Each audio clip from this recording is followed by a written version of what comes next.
So I'll call the meeting to order. I have 7 o'clock on my watch. First order of business is the minutes of October 2nd, 2018. Is there a motion? Move to approve the minutes of October 2nd, 2018, and any amendments thereto. Is there a second? Second. Page 1.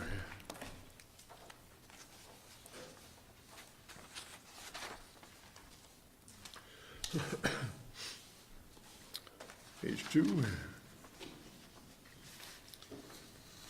I just had one minor thing at the, under number 12, other business, the permits on the, should, on the last 2 lines, it should read the Red Barn Gardens on Williston Road.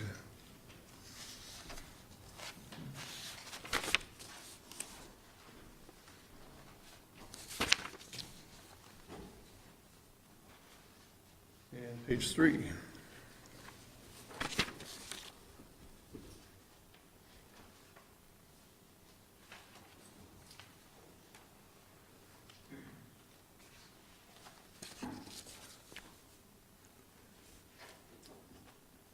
Hearing no further comments, all those in favor of approving the minutes of October 2, 2018, say aye. Aye. Aye.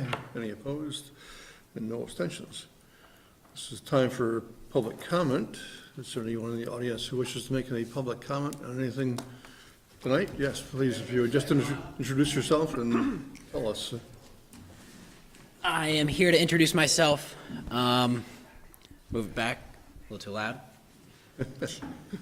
Here to introduce myself. I'm Alex Farrell. I'm running for state senate to represent Chittenden County. So I grew up right over in Shelburne. I went to Seaview just up the street. So I'm going around to different select boards here in Chittenden County to learn more about each town. I know municipalities have to work well with the legislature and rely on them in a lot of different ways. So I think it's imperative that our legislative candidates are well versed, especially the countywide candidates are well versed in what's happening in each town. So that's why I'm here. My main issues are reducing the high cost of living here and trying to expand business opportunity in Vermont. Those are tough things. A lot of governors and legislatures have attempted it, but I'm a millennial and I'm a young professional that grew up here and stayed, so I think I've got some kind of perspective, right? Anyway, I'd be happy to field any questions, but it's your meeting, so I'll let you go on with your business. Right. What are your ideas? So one of them is permit reform, which everybody's been talking about. Permit reform. Something people have been talking about for a long time. Streamlining projects in particular, so within Act 250, not removing Act 250, but streamlining projects that will have a certain amount of either job creation or housing creation. And those parameters I haven't really thought through yet. It's something we're already doing, but I think we need to make wider use of to encourage projects like Cambrian Rise or City Place in Burlington that are sort of a new model for projects. You know, City Place right now is on hold and without funding, right? Yes, that is a very discouraging development. Yeah. I'm glad that's not our problem. Good thing, yeah. What about job creation? Yeah, job creation. So I think there's a couple things there. One is reducing the tax burden on companies, but more importantly, I think investing in areas like so. Are you all familiar with the Vermont Center for Emerging Technologies, VCET? So that and other like BTV Ignite, sort of encouraging entrepreneurial growth where we've sort of lucked out and ended up with our dealer.coms and MyWebGrocers. Fortunately, MyWebGrocers is now getting bought out, but encouraging more of that. Now that's not going to be the magic bullet. You can't just hope to win the lottery every 10 years that we're going to have another big hit. But I think those are places to start. You know, some other things that I focus on, because I grew up in Shelburne and I live in Burlington, is lake cleanup. I think finding a funding source for lake cleanup, hopefully within surpluses that we've seen, would be a great place to start. I know bonding is on the table, but you know, if it comes to a parcel fee, I think would be a next logical step if we had to go that route. But I would not want to target a specific industry, be it agriculture or hotel stands. Good, thank you very much for coming tonight. All right, I can't stick around for your meeting, unfortunately, but nice to meet everybody. Got a question behind you.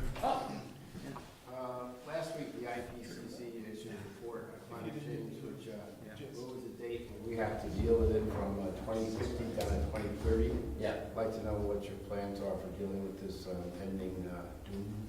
Yeah, no, I think it's important, and luckily there's been more investment in startups that are making progress, and solar is now a more affordable option for a lot of people, and I think that was a hurdle for a long time, right? That folks saw solar as something only for folks that can afford it, but it's more attainable now. So I think finding different ways to encourage startups, and I think Vermont can actually be a leader in that regard, startups that will help curb that. Now, Vermont cannot make a large impact on its own, but I think what's more important is sort of symbolism and to showing that steps can be taken. So, while even if we can't all turn off all of our cars and stop heating all of our homes to make a difference, what we can do is take steps to encourage things that will actually have a broader impact down the road.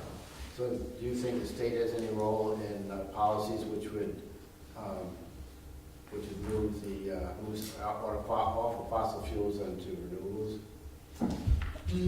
No, I mean, the if state has a big role yeah. and has a lot of power and finances to move this, to affect this issue. It's true. You can definitely curb behavior with, say with fees, and you can sort of encourage different types of behavior. That isn't something I'd be in favor of. I know it's an option for some people. That probably wouldn't be for me. However, encouraging things on the supply side would be a route that I'd absolutely explore. All right. Well, thank you very much. Thank you. Is there anybody else that wishes to make a public comment tonight?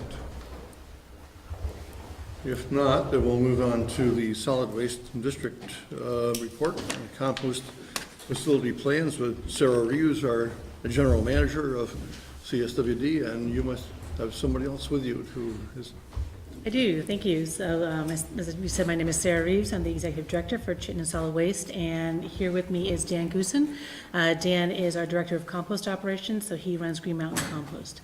So we want to come here tonight and essentially give you the same presentation that we gave to our board in September, which is an update to where we are in the discussions regarding next steps for Green Mountain Compost. So you may be aware that in January of this year, the board and staff of Chittenden Solid Waste District held a retreat to discuss next steps for GMC. As you are definitely aware, food scraps will be banned from landfill disposal July 1, 2020. There was a report done several years ago, I believe in 2014, by DSM that said that Chittenden County is expected to produce approximately 14,000 tons of food scraps by that time, so those need to be managed somehow. It's not expected that GMC will have to handle all 14,000 tons. Clearly, we think a lot of our residents, we know a lot of our residents will compost in the backyard. They will, where it's allowed, will use in-sink garbage disposals. They may contract with a hauler to collect those food scraps, or they may drop them off at our drop-off centers or at Green Mountain Compost. So we're not saying that we anticipate having to manage all of that material. However, we do expect to manage a significant portion. So right now, GMC is handling quite a lot of food scraps. We keep growing year after year after year, and it's a good problem to have. But we know that the way we're currently configured is not efficient or effective to managing 8, 9, or 10,000 tons. So that was the charge that I set to our board and our staff, was to start to have that conversation well in advance of needing to actually construct anything or make any changes. So the very first question I asked at that retreat was pretty basic. Do we still want to do this as a district? We shouldn't assume that the answer is yes.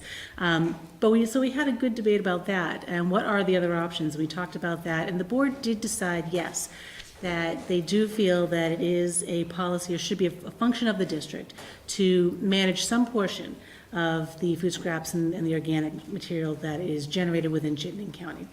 So going from there, we had a very robust conversation about many other items, and the boiling down of that is included in your packet, is in the memo dated September 12th to the CSWD Board of Commissioners. It's a very short snapshot. The minutes of that meeting, by the way, are on our website. It was in January. It was a special board retreat. So the full minutes are there for anyone who wants to read those minutes. They're available, as are, I think, most of the items that were included in the packet. So what came out of that next was, with the confirmation, yes, we do want to still continue to manage food scraps, was how and where. So we started talking about what makes sense. We obviously have the facility on Redmond Road. We own additional land on Redmond Road. Does it make sense to stay there? Do we need to look elsewhere in the county to be more efficient? And what would that look like? And what would that mean? So over the course of these past 9.5, almost 10 months, we've been having those discussions. And the board has not made any final decision about anything, but we have narrowed down some of the options. So they did ask us to, well, first focus on Redmond Road. Obviously, the infrastructure is there, and if we don't have to buy land somewhere else, that's a very good thing. So that's where most of our discussions at this point have focused on. We have looked at off-site options and what might that look like. Essentially, best practices for any compost operation is a rectangle or a square. You want to start at one end and end up at the other. You tend to not want to loop around. The way we are currently configured is a bit of an S curve with a little dipsy doodle at the end too, so that's not entirely efficient. So we know that we need to increase the efficiency to be able to increase our throughput at the end. So starting with the premise that can we, the idea, the hope, can we create a semblance of a rectangle on Redmond Road? That's where we have landed at this point now. So the presentation in September was to discuss what we see as two scenarios, 1 and 2, that would help us to get to more of a rectangular shape on Redmond Road. So that is what Dan will be reviewing with you tonight, and then we are happy to answer any and all of your questions regarding the process and anything else that you may want to know about.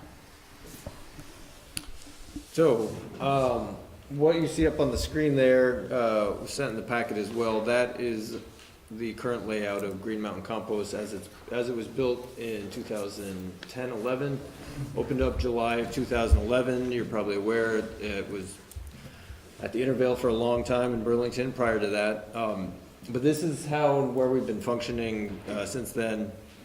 And for those of you who have not seen the facility up close, it's essentially most of the, I can use my cursor here, but most of the active composting is happening right here. This is a big concrete and steel structure. There is water catchment systems there where we can reintegrate the higher concentration, the higher strength liquids into the initial parts of the operation.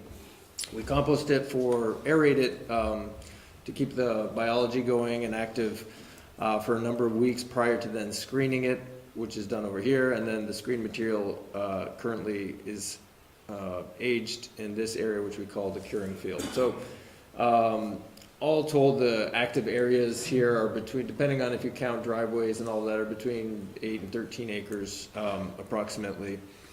And it's compared to the Intervale where we were for a very long time before relocating, it works really well here. There's a lot of improvements being on Redmond Road, the biggest one being that we are high and dry. And so in the event of large flooding events, if being down at the Intervale, that was always a problem. When this site was designed, we were operating with about 3,000 tons, or maybe not quite 3,000 tons of food scraps, between 2,000 and 3,000 tons of food scraps per year. We are currently at around 6,000 tons of food scraps, and so we've doubled the amount of food that we've been handling. This comes from businesses. This comes from businesses and residents, yeah, supermarkets, grocery stores, cafeterias. The majority of it is business derived, but there is all of CSWD's drop-off centers have residential drop-off, and residential component is currently probably less than 10%. So majority from institutions and businesses. And that the volume of that has just grown exponentially in the last 7 years. Part of that is due to the Act 148 legislation, or universal recycling law you're all probably familiar with. That certainly ramped up the amount of diversion and the types of businesses, particularly that were not diverting previously, suddenly had more motivation to do so. So we've seen continual growth, and it's been a challenge. It's, was designed for half that capacity, and we're really been pushing to make it work, but it's not without challenges. So hence the DSM was hired to do their study. They were hired consultants in 2017, and that was followed up by the retreat that Sarah talked about. And since then, we've contracted with another individual named Craig Coker out of Virginia, who does this all over the country, and he's been helping us go through these different scenarios and work up a bunch of different models. Every model we've looked at has the eye towards increasing capacity, given the food that we expect to come our way in the coming years, as well as handling everything a little bit more efficiently than is possible in the current configuration. As Sarah mentioned, there's nothing really efficient about this layout. It was a great improvement over the Intervale, as mentioned, but it's not, in terms of our operating expenses, there's a lot of labor involved with moving material long distances in small quantities. So that's one of the things we're looking to correct. So some of the models that we've been looking at more recently then with the board, if this works, bear with me here, involve moving, and perhaps actually before we look at that, just to give you a little bit more context, this green box here is this whole section here is the current compost facility on Redmond Road. Here's IBM right here. Ledgewood Drive on Martell Hill is up that way. The end of Redmond Road here, where the drop-off center is there. So, and this is a very new image from this summer. This is the new cutout that they did for Velco, where they have the right-of-way through CSWD property for storage. So anyway, just for a little more context, that everything we're looking at for expansion is within that green box, which is a little bit to the north and east of the current operation. So this is very, very early on in design still, given that we haven't really gotten far into specifics of design. Rather, we were doing some initial drawings to help us decide, will it all fit in the footprint that we have available to us? Are all the components going to make sense? And can we improve on the flow? So this was one scenario that we looked at where we would utilize some of the existing infrastructure and move material out to a reconfigured area out here, which currently is mostly vacant area that was part of the sand pit. Heinsberg Sand and Gravel owns access to the sand reserves there, and we would be suggesting to expand within the area where they've already extracted sand. So that was one option, and then another option, a more idealized layout here, where we would be relocating almost all of the components that we currently have in our existing pad out in that same area. Everything is a bit condensed, but is enlarged footprint and designed in such a way that throughput is much more efficient. So both of these designs would accommodate, based on the calculations that we've modeled, would accommodate the 10,000 tons of food that we project coming our way in coming years. It would also result in an increased yield based on changing the methodology of the composting slightly. We would still be aerating, but we would be following that up with extensive windrow curing, windrow turning. And so we would have the economics for these, of course, would involve a substantial investment up front for building all of that capital in either scenario. And then we would hope that based on projections, that we could decrease the operating expenses per cubic yard or per unit of production with an increased throughput and increased inputs. So there's more work to be done, certainly. We're still pretty early in the process, but this is what we've shared with our board thus far. it's ongoing. We're still have our consultant working with us and are still working out some pretty big details yet. So there will be more to come for sure. And happy to answer specific questions about where we are so far.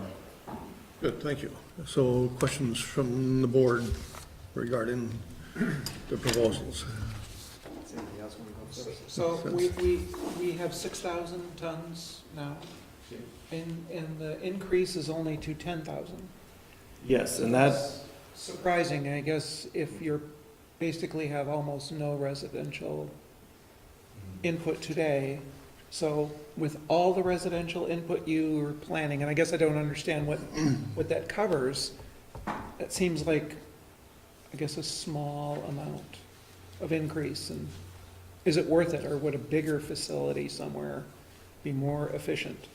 I guess that'd be my first question. Yeah, I mean, ideally, and this is something that the state is working on right now, is having more organics infrastructure across the state, right? So we don't want to be the biggest composter in the state. We don't want to be responsible for the majority of tons. We want to take care of Chittenden County.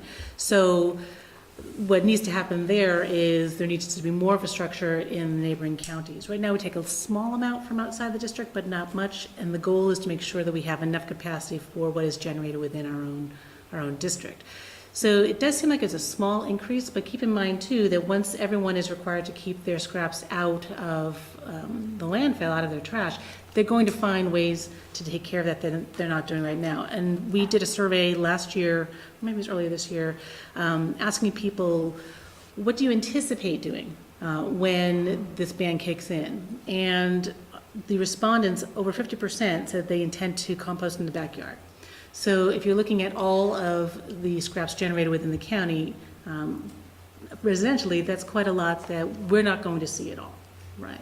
So we still also haven't captured all of the business and commercial material. So there is still a section that we're working on there too.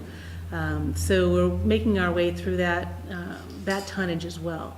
So we're comfortable that number is going to be accurate. We're also comfortable that there will be some additional infrastructure. So we may not get everything from Chittenden County. Again, on the borders, they may go to other facilities, not GMC, and that's great.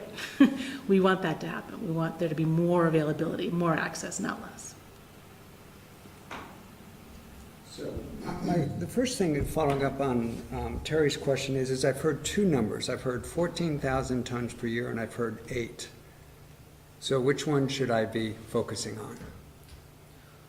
Well, the DSM report was in between 12 and 14,000 tons was what they were saying is generated within Chittenden County. So that would be the total that's generated, not the total that we would need to manage. Okay. So what we're expecting to need to manage is in that 8 to 10,000 ton range. So what will be the size of this facility? Will it be limited to 10? the designs we looked at so far limit it to 10,000 Yes. Okay. tons. Yeah, and that is an estimate. It could be that we only see 9,000 tons of food. We don't really know that. And what is it limited to right now? What is it permitted at, or what is the host town agreement amount at? So permit-wise, we're, the food alone, I think we're about 60 or 70% of the capacity in our Act 78 permit. Total, it's 20 some odd thousand tons of all, all told, all in, all just food, Organic. leaves, and all the components, manures and so forth. So we actually have quite a bit of room within our Act 78 permit still, but that was permitted beyond what we actually are finding we're able to handle within the confines of our infrastructure. Yeah, and I believe that, I'm pretty sure the Williston permit looks to Act 78 for those allowable limits. Okay, do we know, Rick or Eric, do we know what the host town agreement? I haven't checked it lately. Okay. There's one thing I would like to know. You might be able to look it up. So, interesting, you've talked about food waste, and then you talked about food waste plus a lot of stuff that could come in. So the 10,000 tons that we just talked about, that sounds like it's the capacity, is that food waste only, or is that all organic material that would come in? That is the food waste component. So in all of our operations, food waste is the driving force. Everything else we do is basically to make the food component go away in a way that isn't going to cause odor and isn't going to attract vectors and is going to produce a quality finished product. So the other things that we add are mostly carbon-based. That's mostly yard waste. We also bring in wood chips for porosity and aeration. And then we have a limited amount of manures and bedding. So the 10,000 tons is speaking just to the food waste component. We're at 6 now. We were at 3 7 years ago. We're projecting getting up to 10 within the confines of this potential design. Okay, I'm not an expert on Act 148. Is it focused only on food waste, or is it focused on all types of organic waste? Act 148 is actually more comprehensive than just food. It looks Right, at recycling. Yeah, okay. So specific to the composting realm or organics realm of the law, the main focus is certainly on food. That is, the state goals of the state is to divert organics, but recognizing that food is the most problematic portion of those organics that otherwise is going to end up in the landfill. A leaf and yard is already banned from landfill disposals. Yeah, and I guess my overall question is what, given all the material that comes in, some of which I know you probably have to purchase as amendment, but what would be the total amount you would be seeing coming in during your design sort of year, if you will? I don't know if that's a term you use. At the build out? The total Build out, yes. Full build-out tons per year of everything in. So the yard waste, we don't expect that to grow at all. We've had the same tonnage basically for 20 years. Because there's no more new limits on it, yeah. Right, and people are accustomed to doing it. If anything, it'll probably shrink as backyard composting goes up. And then manures, it's limited, but for a number of reasons. We don't do any of the hauling ourselves. Some people bring material to us. There's a broker who does some of the transportation, and there's some limitations there. So we don't anticipate that growing. And then the only real question mark is around wood, which we currently do purchase that in for porosity primarily at the moment in our current design. We would need the carbon content of that moving forward in order to handle all 10,000 tons of food, because the yard waste would not be growing to match the growth of the food. So that's a new expense and additional volume coming in the form of wood chips primarily. So what the actual tonnage of that is, Basic recipe. yeah, so we'd be like quadrupling the amount of wood chips that we're handling now. I believe it's, I'd have to do a little math here, or get back to you on that. It's, I want to say, I should probably get back to you, so I don't give you the wrong number. But my point out of this is, if we focus on food waste and talk just about food waste, we're not considering the whole facility, because the facility takes in a bunch more other materials, and I'm trying to get a sense of what is the size of the whole facility, not just the portion that's handling food waste. Right, so And I realize they all get composted together, but Sure. I think that's an incomplete story, if you don't mind me putting it that way, if we just talk about food waste. And what we're showing here, and what we've shown to our board, this is the entire thing, right? So this is not just the food waste area. This is including, wood, brush, leaf and yard, food scraps. That is the footprint. Okay, and as long as we're talking about this and it's up there, when I look at that, is the existing facility to stay and then the rest is an addition, or is the part to the left, as I look at it, will that be the entire compost facility in the future? Yeah, so depending on which way our board wants us to go, so in this particular image that you have up there, that does move all of the operations into that portion to the left. Okay. So in the previous image that we showed you, it was a mix of both. It was a mix of both, but this one, the existing facility would either disappear or would move. The existing infrastructure would ideally be used for something else, if the district needed some other function. But it would not, the intent is not to then add on and continue to grow the facility. So if that's the question, the intent, because that would just further exacerbate the inefficiencies of the process, right? So one of the keys is to make it more efficient, and by doing that is to try to get, again, that as rectangular as we can. Can you talk a little bit about why expand this facility versus look for a second or other facilities, and in this case, maybe in other towns, other member towns? Yeah, no, of course, and that is an option. That is another option for our board to consider. So their first charge was to, again, have us look at the land we currently own, so as to not incur additional expenses of purchasing land. Ideally, you want to start with a nice wide open space, maybe a farm that is no longer wanting to be a farm, and if you've got 40 acres somewhere and you put down the rectangle and you've got the access, that's, the best management practice. That does come at a cost. So that would just be an additional cost of purchasing the land, building, again, the infrastructure out into a new community, but it's not off the table.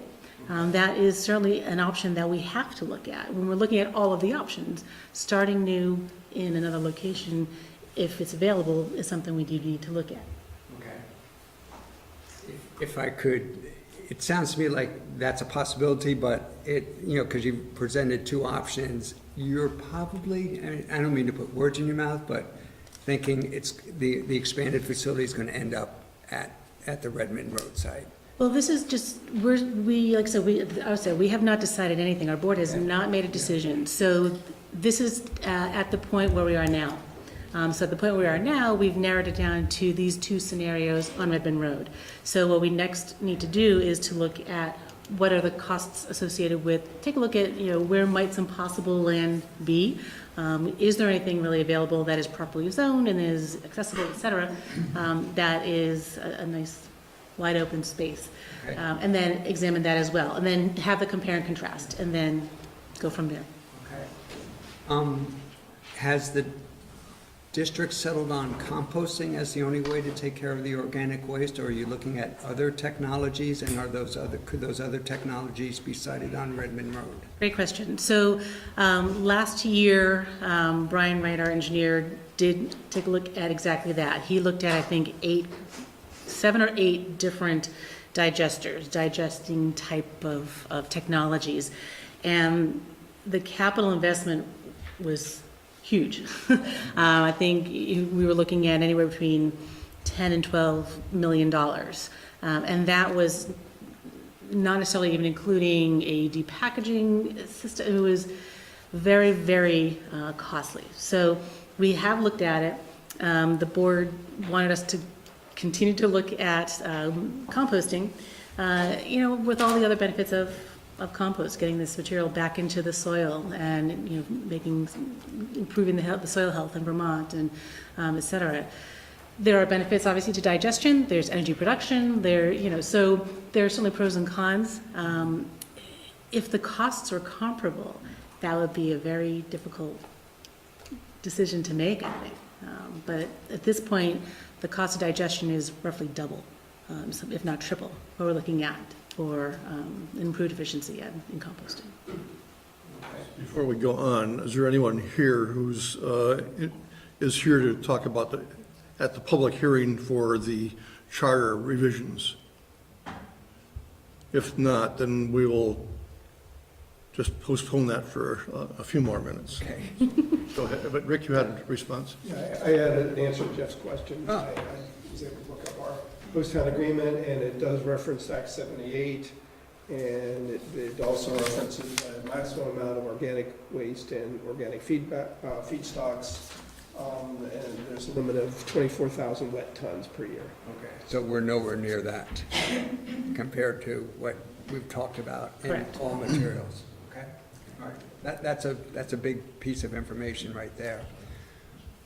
Has there been any involvement, any discussions? Has the town been brought in at all in these discussions? My sense is no. Well, your commissioner has been involved, But we have a so, representative, right? Yeah. yes, absolutely. So Yeah. you have a commissioner and an alternate Yeah. who have been attending meetings. Your commissioner is on the executive board Yeah. of our board. So between Craig and Caitlin, they've been very active and very involved. So yes, they've been there.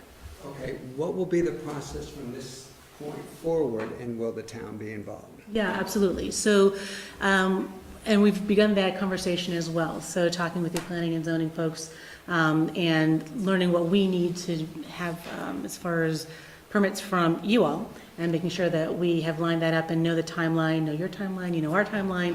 So once we started getting towards a possible scenario or a couple or three, then, really now is the time, which we've begun that process to start to talk to the town and say, what do you need from us? What do you want from us? What information, et cetera. Okay.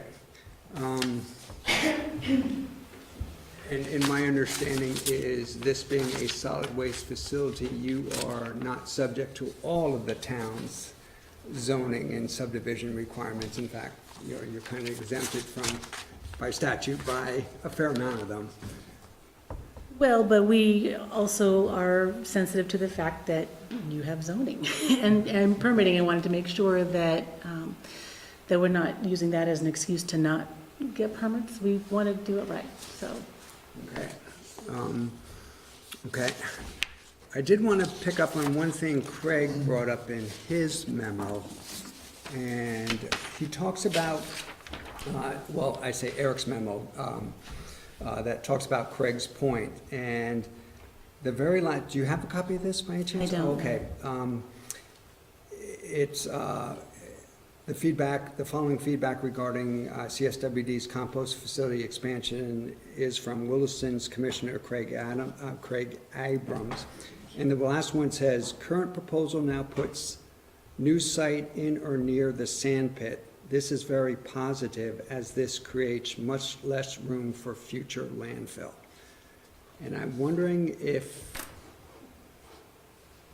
you can provide any insight into that.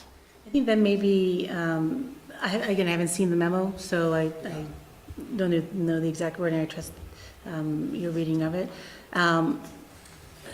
And I think I've said this to this board before, that, a landfill is not on my board's immediate radar screen at all.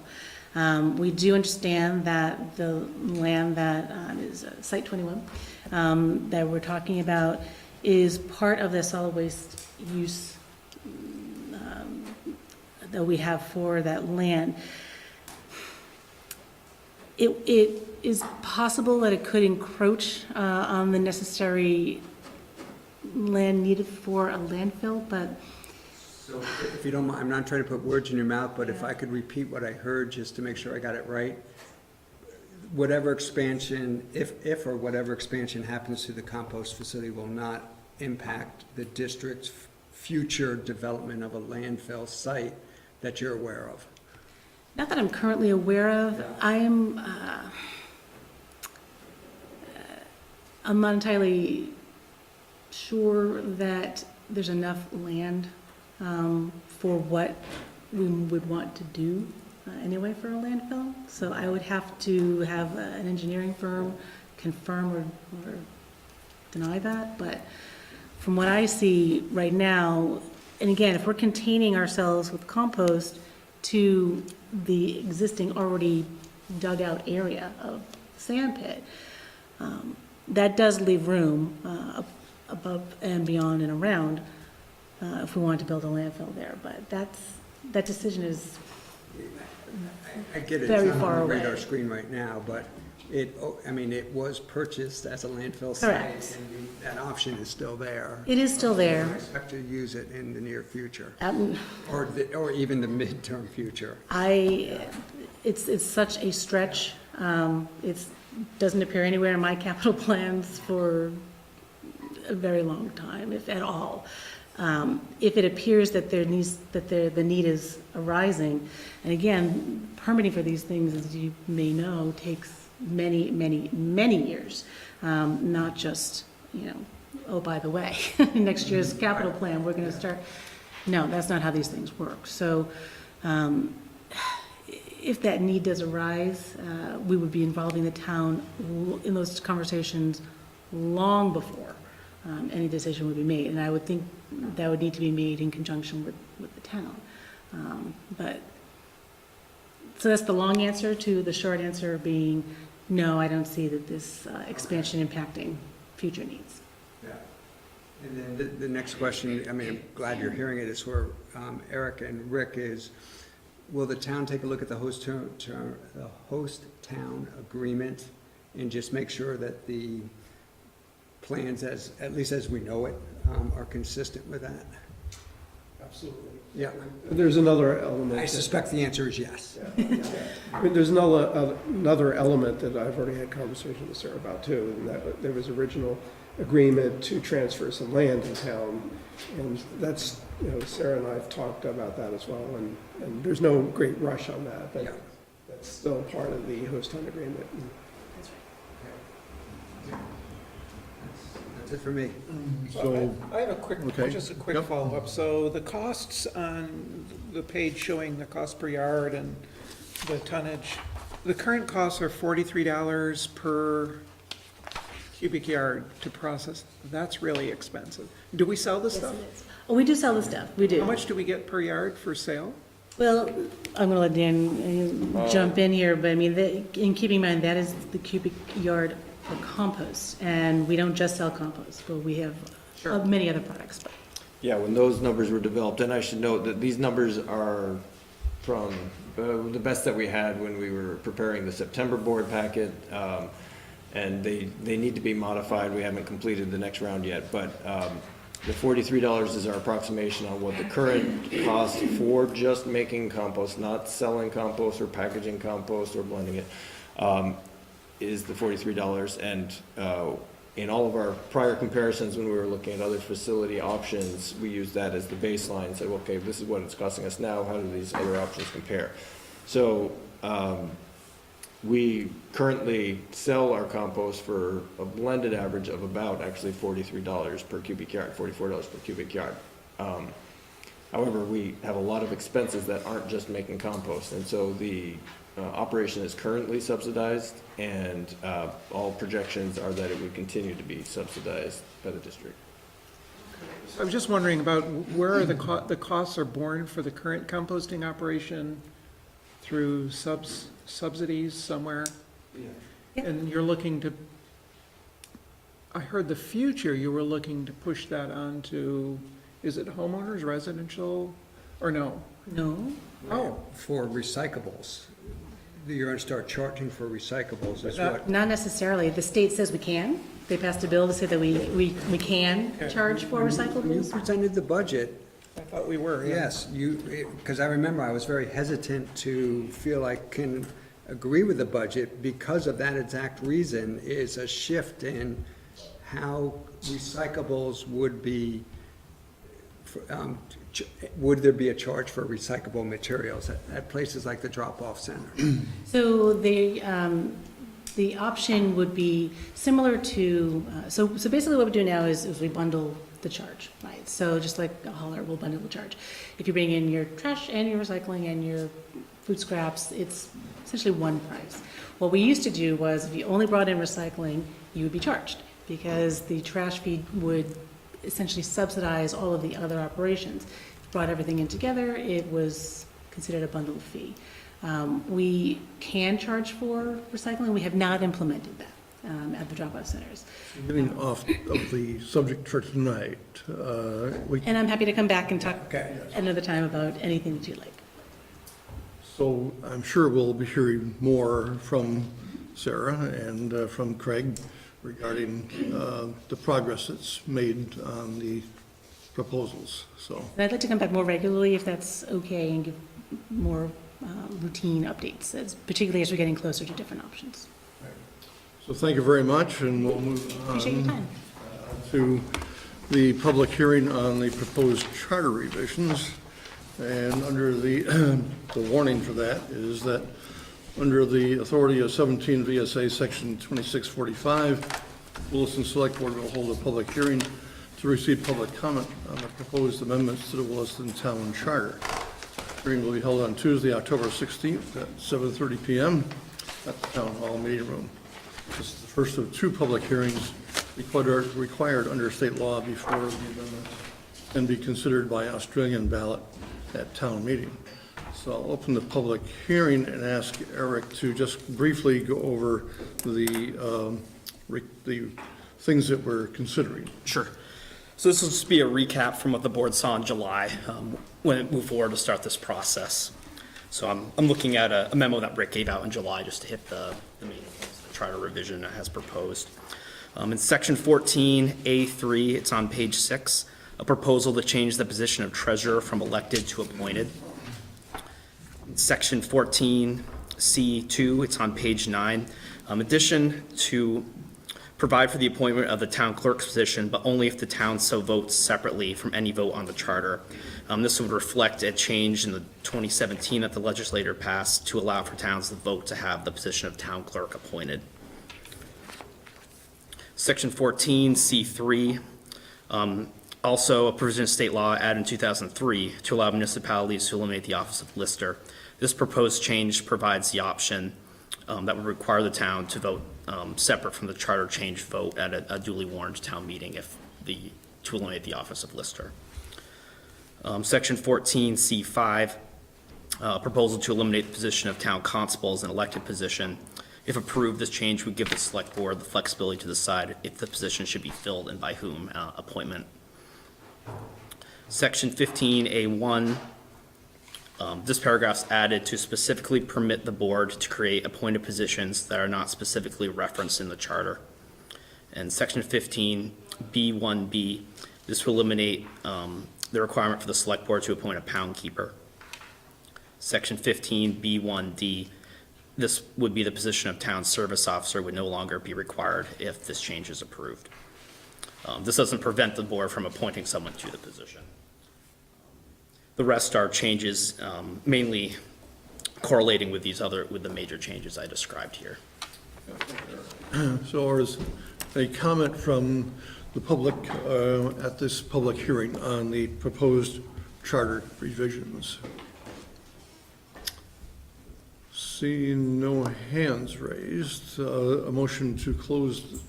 Chair, I would offer some comments from staff if there's no other comments from. After we close the public hearing, there'll be the opportunity to consider other changes that the legal counsel has recommended as well.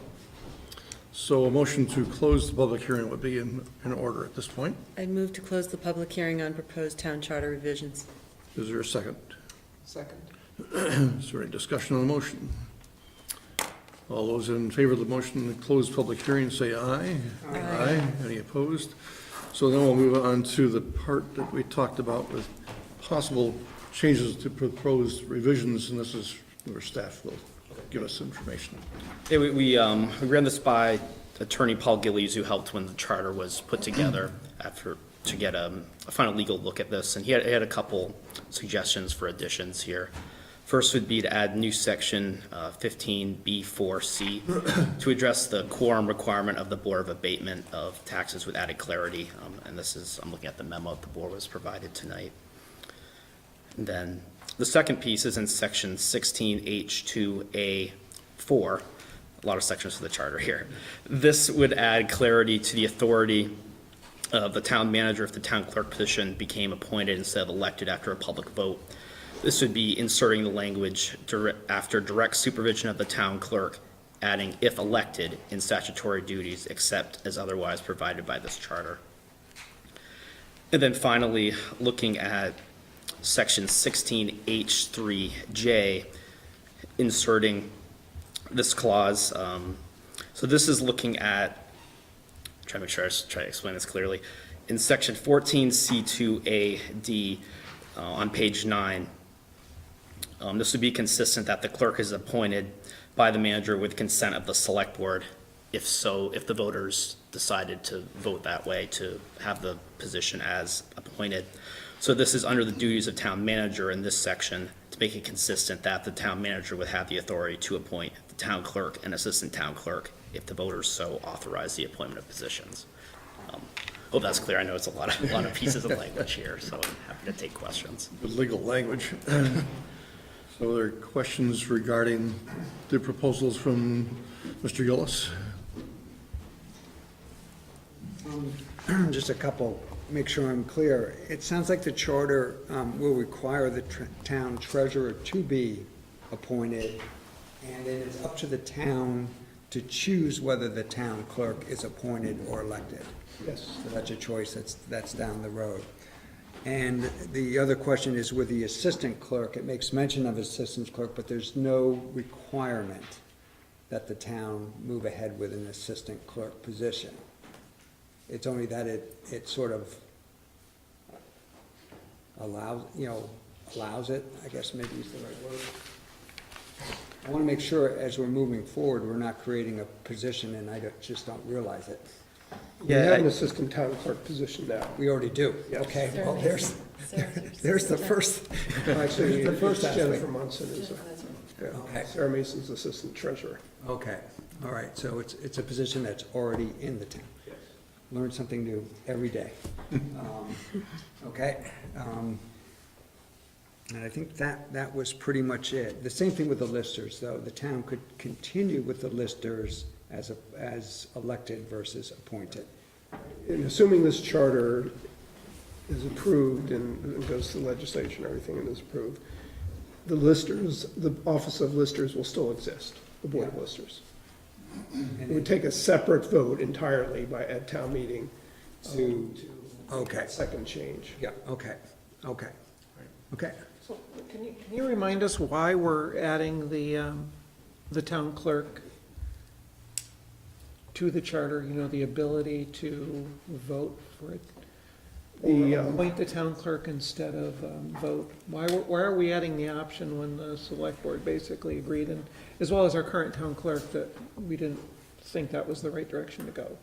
And I agree about that as well. The reason is that, I don't know what year, but the state legislature actually changed it so that towns that did not have charters could vote to have the town clerk is elected.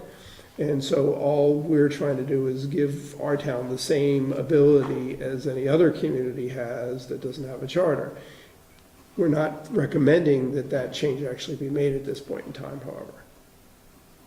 All we're recommending is that the charter would allow for a vote rather than No, I voting. understand. I just wondered why, if we didn't think that was the right direction to go, or conversely, why do we have what purpose does the charter serve above and beyond what the state recommends for the powers of the town and select board?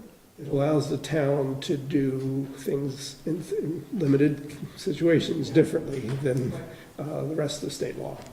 But the problem, of course, is that whatever They're trying change to we synchronize. recommend also has to be approved by the legislature. Right. And they're generally not all that flexible in what they're willing to approve. Right, because you're trying to mimic with the The law goes generally specific, so if you don't Yeah. have them jiving, you have a standoff. So unless we had things that we specifically want, we can't do it unless the legislature would approve it. So is this a general discussion on the charter? The question we would. Revisions from the attorney. The question we would have right now is whether we want to include the recommendations from council to the proposals. And then will there still be a second public hearing on the Okay. charter revisions? So when could we put in more inputs? I've been looking at it for a while, but I'm okay with these in general, if we're looking for, So that's the question tonight, is will we approve these to be added to it? Then we'll have a chance between now and the second public hearing to make some other recommendations. Will the chair entertain a motion? Yes. You guys okay? Yep. I'd move to revise the charter proposal as suggested by legal counsel and staff, and direct staff to file an amended copy of the revised charter proposal with the town clerk. Then we have a second. Is your discussion on the motion? And so the concept would be is after that version makes it through our review and we're happy with it, then would schedule the second public hearing at that point. There is already a second meeting scheduled, I think. in Oh, it November. already has been scheduled. No, actually, we have not yet. We have not? But it'll be held probably in December. Oh, okay, beg your pardon. When would we add our commentary then? At that meeting or before that meeting? I would think that we would need to make any proposals between now and that meeting. And should we, there are questions more as much as proposals, but it was on the ethics entries. Are those mimicked by the state, the ethics entries in our town charter? Are those basically the same there? Well, I guess I'd have to double check, because the state law has changed a couple times. When it was originally created, it definitely mimicked state law. In fact, the whole charter did. That was an intentional decision at the time we did the charter, because the town had, long before I was manager here, the town had gone through an extensive process of trying to get a charter approved and was not successful. And so I suggested we simplify by just mimicking the state statutes as close as you could, so that there is no other issue other than we have a charter or not. Yeah, there's been a lot of ethics things lately, so I wonder if that's changed. So can I request that we look at that, or, I mean, I can look at it too, I don't have. We also have an ethics ordinance, which I think does probably need revision. But I don't know if that satisfies what you're looking for. I just had questions on the ethics ordinance in general. That's a separate document, the ethic ordinance. I'm sorry, the ethics section in the. Okay, all right, well, I'll take another look at it. You got me going on the ordinance, so I didn't know we had an ethics We do, ordinance. yes. Learn something new every day. Yeah, thank you, you're right, I do, I try to, myself. But my question on the ordinance in general was, it read in a way that seemed like it prevented town officials from speaking up of issues. I would say whistleblower. I would say, it didn't specifically, but it seemed like it prevented anybody from speaking up if that person speaking up was concerned about, affecting the confidence in government officials. And, when you speak, that's almost an oxymoron now, with confidence in government, This given is the in current the state. ordinance, not the, This is, no, I didn't know we had an ordinance until Okay, just so now. this is So in the this is charter. in the, In the charter. in the charter, so I was wondering, I guess I can do research as well, but I think it would be good to ensure that people who speak out are not looked upon as causing an issue with ethics, right? Because they're identifying an issue. okay. I think we need to have staff take a look at. And I'll look at the ethics ordinance as well, because Yeah. again, I haven't read that. And so. see if the two can be, it's hard to put stuff in a charter except the ability to have an ordinance, I think, probably. Yeah, well, I'll take a look at it. Thank you. And as compared to the current state law. I've already asked Eric to take a look at the ordinance, because I think it does need updating since it was Okay. first adopted. But that's a separate issue, of course. Thank you. So we're on the motion. Is there any further discussion on the motion? If not, all those in favor of the motion say aye. Aye. Aye. Any opposed? We'll move on then to the public hearing for the comprehensive plan amendments. I'll read the warning for that. Under the authority of 24 VSA Section 4385, Williston Selectboard will hold 2 public hearings to receive public comment on the proposed amendments to the 2016 to 2024 Williston Comprehensive Plan. Hearings will be held on Tuesday, October 16th, 2018, and Monday, November 5th, that's where I saw it, 2018. Each hearing will begin at 7:45, the Town Hall Meeting Room, and we have Matt Belanger here tonight to give us a little bit of insight as to the 2 things that we're discussing tonight. So Matt, please. Great, thank you, and I'll try to be brief. because it's been a while since we discussed this. It's been about a month talking about these two amendments, and leave some room for questions and clarifications. I know we have somewhat limited time. So under consideration by the board are two amendments to the Williston Comprehensive Plan. The comprehensive plan was adopted in November of 2016, so we're about 2 years into an 8-year cycle right now. And there were some items called for in that plan that would result in amendments to the plan itself. So it's a living document, as people like to say, and it sometimes calls for its own revision. In particular, the development of the village master plan, which has been a standing goal in the comprehensive plan going back at least 2 generations of plan, 2011 and 2016, and possibly even in 2006. And what village master plan has meant has sort of shifted over time, and I'll explain that a little bit. The other amendment is a more textual amendment to an existing chapter, Chapter 13. Chapter 13 is currently named Open Space. It's proposed to be renamed Natural and Cultural Resources. And the evolution of Chapter 13 was that originally it was the town's open space plan. It was its own plan adopted separately from the comprehensive plan and appendicized therein.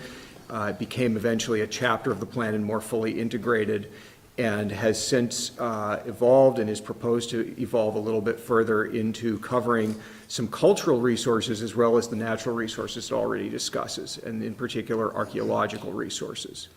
In particular, that amendment is necessary for the maintenance of the town's designated growth center at Taft Corners. So about a year ago, in November of 2017, we had a 5-year review of the town's growth center designation, which is a key planning tool to achieving the town's goals of compact, walkable development in that growth center.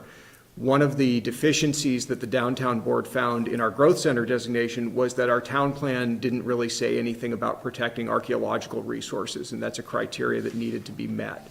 So there's an amendment in Chapter 13, creation of Section 13.4, Cultural Resources, that addresses and provides the language for the town to say that, yes, archaeological resources are a concern. They are considered when the town plans its facilities and when the town reviews development. And some of you may be familiar that we, the town, as an applicant under Act 250, have encountered archaeological resources in the development of our trail system most recently, and needed to invest in protecting them and assessing what they are and things like that.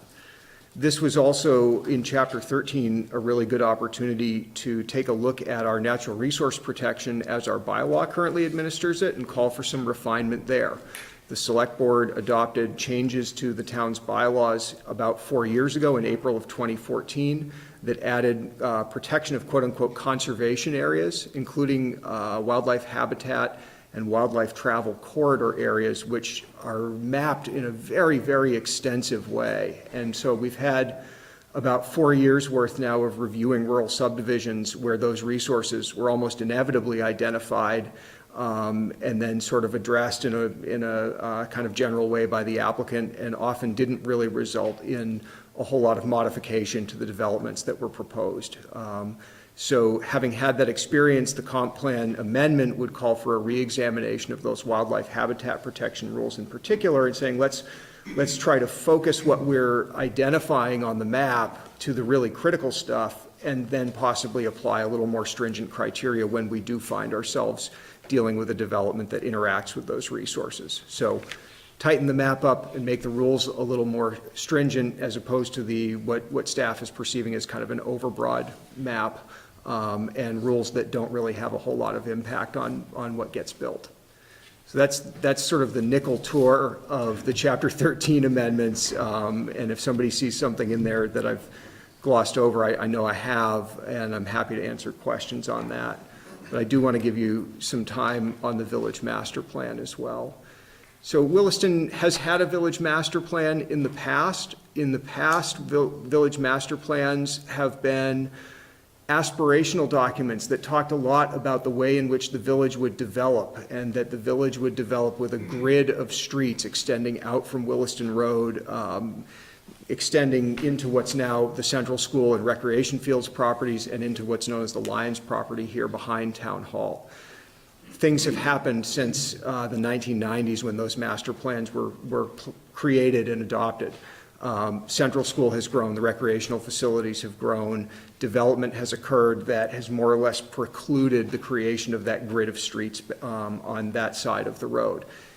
We've determined that a significant amount of the Lions property is wetland, and that constraint would prevent the development of village pattern coming back from Williston Road. Nevertheless, we've had several generations of the town plan that have called for the adoption of a new village master plan. And given those changes and the information we have in the village, as well as staff experience administering the rules we have in the village that are specific to historic preservation, and some of the select board may recall experiences related to looking at potential infrastructure changes in the village, changes to intersections and street layout. All of those things, it seemed like a good time to take some input on them and come up with a framework for addressing those matters through this mechanism of the village master plan. So this is today a separate document, much like the open space plan once was, planned within itself for eventual enrollment in the overall comprehensive plan. The next time the comp plan is really fully rewritten, it's likely that the village master plan would become either its own chapter or its goals and objectives and policies would be fully integrated into land use, transportation, et cetera, sections of the comprehensive plan going forward.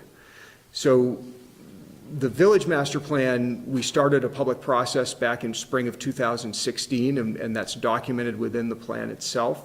We collected some historical information, talked a little bit about the evolution of the village, some of the architectural styles that are present there and why they're there, and the evolution of planning and historic preservation district designation in the village, as well as state village center designation in the village. So those are all sort of just a collection of history and statuses and special ways that we treat things in the village that's a little different than the way we might look at land use really anywhere else in town.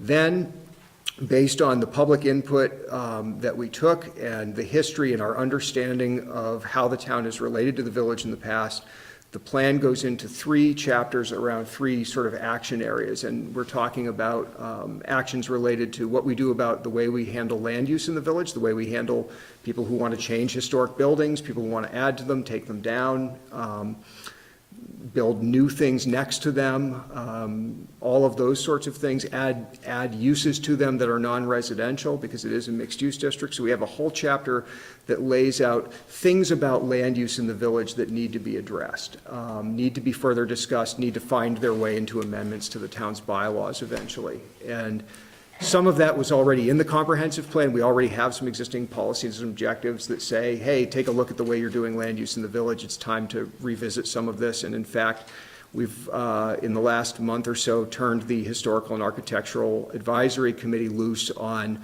assessing those land use standards already, just as it's called for in here, because we know we need some updated consideration of some of those. We have a section about transportation, about balancing the desire for a livable, walkable village with the transportation demand that Williston Road serves through the village, reinvigorating some of the old desires from the old master plan about streetscape, things like street trees, burying utilities, adding iron light poles and other elements to the streetscape that help you, when you come to the village, see that you're in a different place along Williston Road and a special place within town. And really a goal coming out of that section of looking at those things in a comprehensive way. So when you think about an intersection change or a traffic calming measure or a parking issue or wanting to bury utilities or wanting to have those trees and light poles, that you're thinking about all of it together and tying it to these general goals of a village that moves the cars that need to get through, but is also pleasant to walk in and along and enhances the historic value of the houses that front on that road. So that's transportation. So we've done land use, we've talked about transportation, and the last chapter is kind of the fun one, which is vibrancy.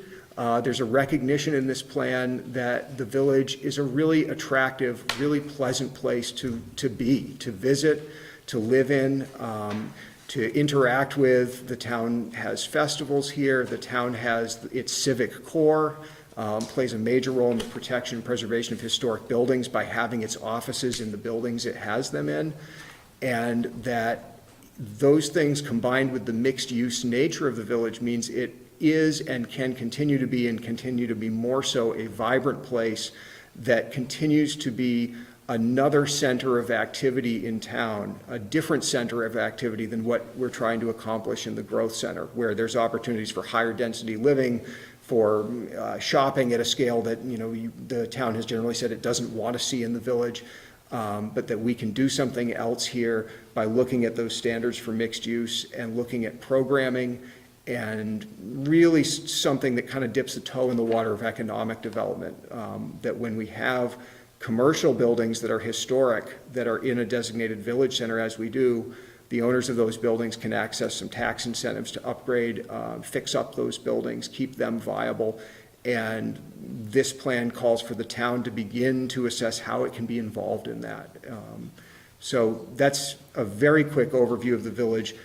Collection of public input, history and past planning efforts, land use recommendations, transportation corridor recommendations, and recommendations related to vibrancy, all directing work items that will I'd say almost exclusively come out of the planning office as far as the town's role is concerned. So we've given ourselves a fairly long list of tasks coming out of it. I'll stop there for the moment. Thank you, Matt. So this is the public hearing part of the agenda item. Is there anyone of the public who wishes to make any comments regarding the two proposals that we have for us for the comprehensive plan amendments? Seeing no hands raised, then a motion to close the public hearing would be in order, and then open it up to the board for questions. I'd move to close the public hearing on proposed comprehensive plan amendments. Is there a second? Second. Is there a second? Is there any discussion on the motion? All those in favor of the motion to close the public hearing, say aye. Aye. Aye. Any opposed? And now, board, if you have questions for Matt regarding either of the documents, this is the time. So on the village comprehensive plan, so thank you for that was a great overview. So it was more extensive than I expected, so, but you did it quickly, so appreciate it.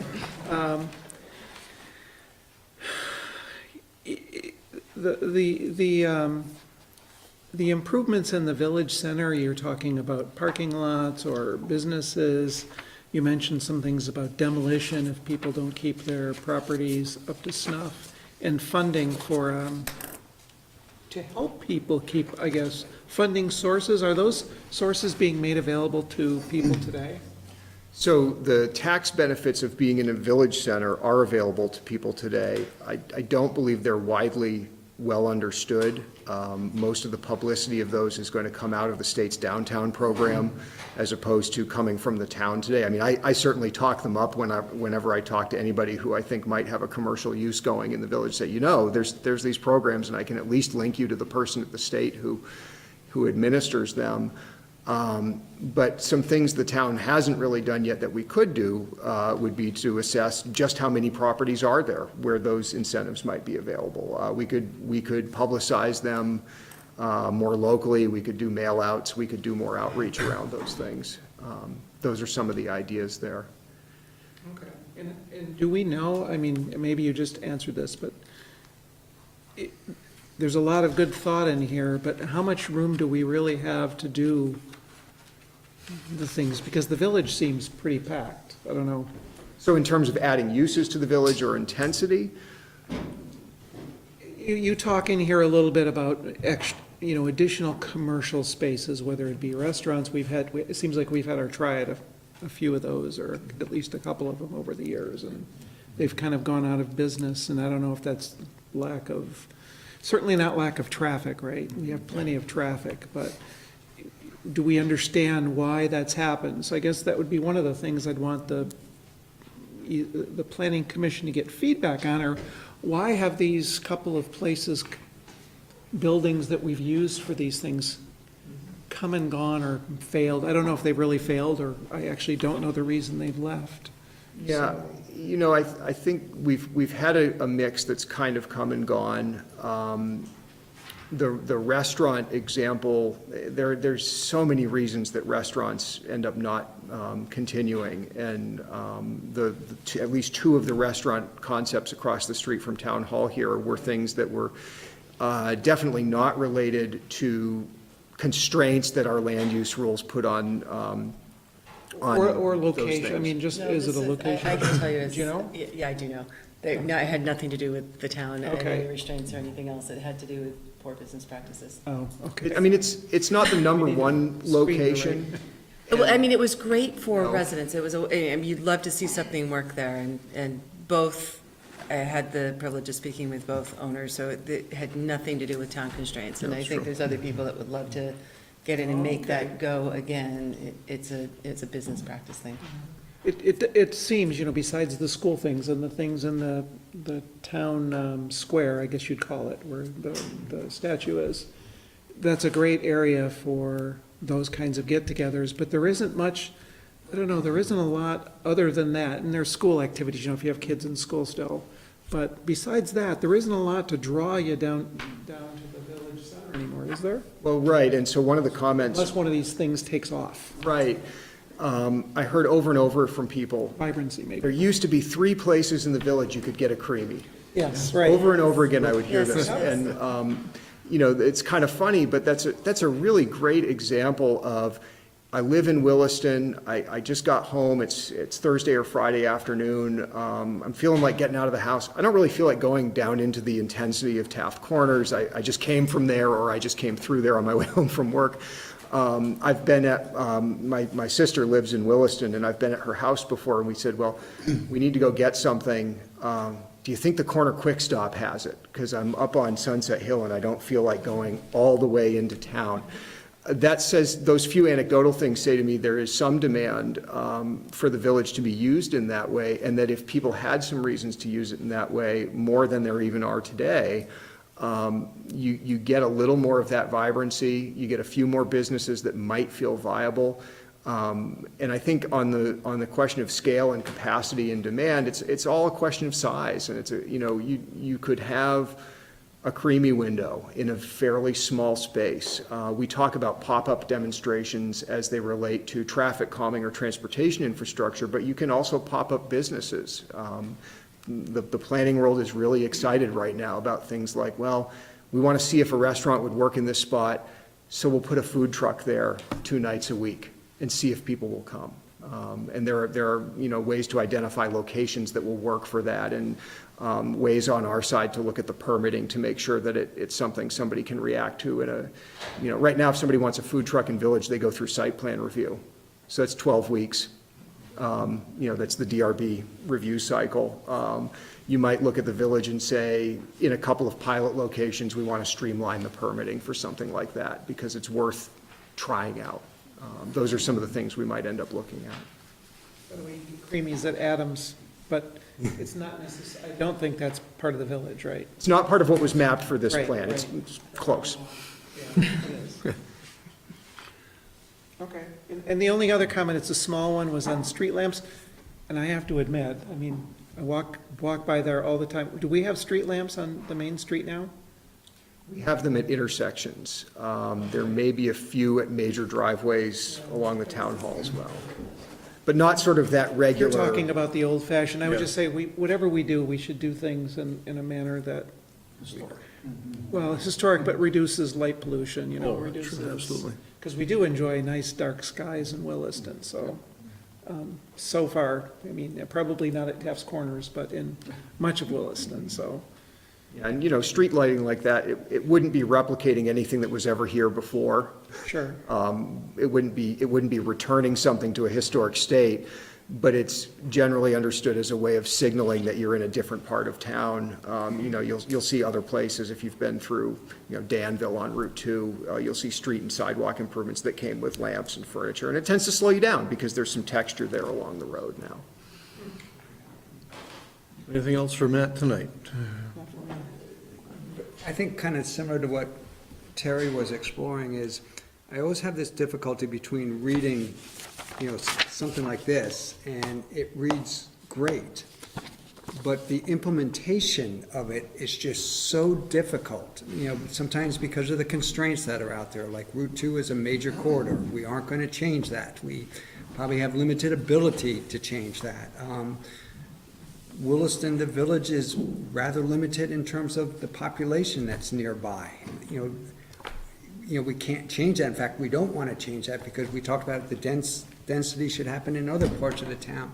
So it's that question of, and I'm not expecting an answer, but it's that question of between writing something that provides a great vision, but how do we, and it's not we, but how is that vision, actually, how do you accomplish it?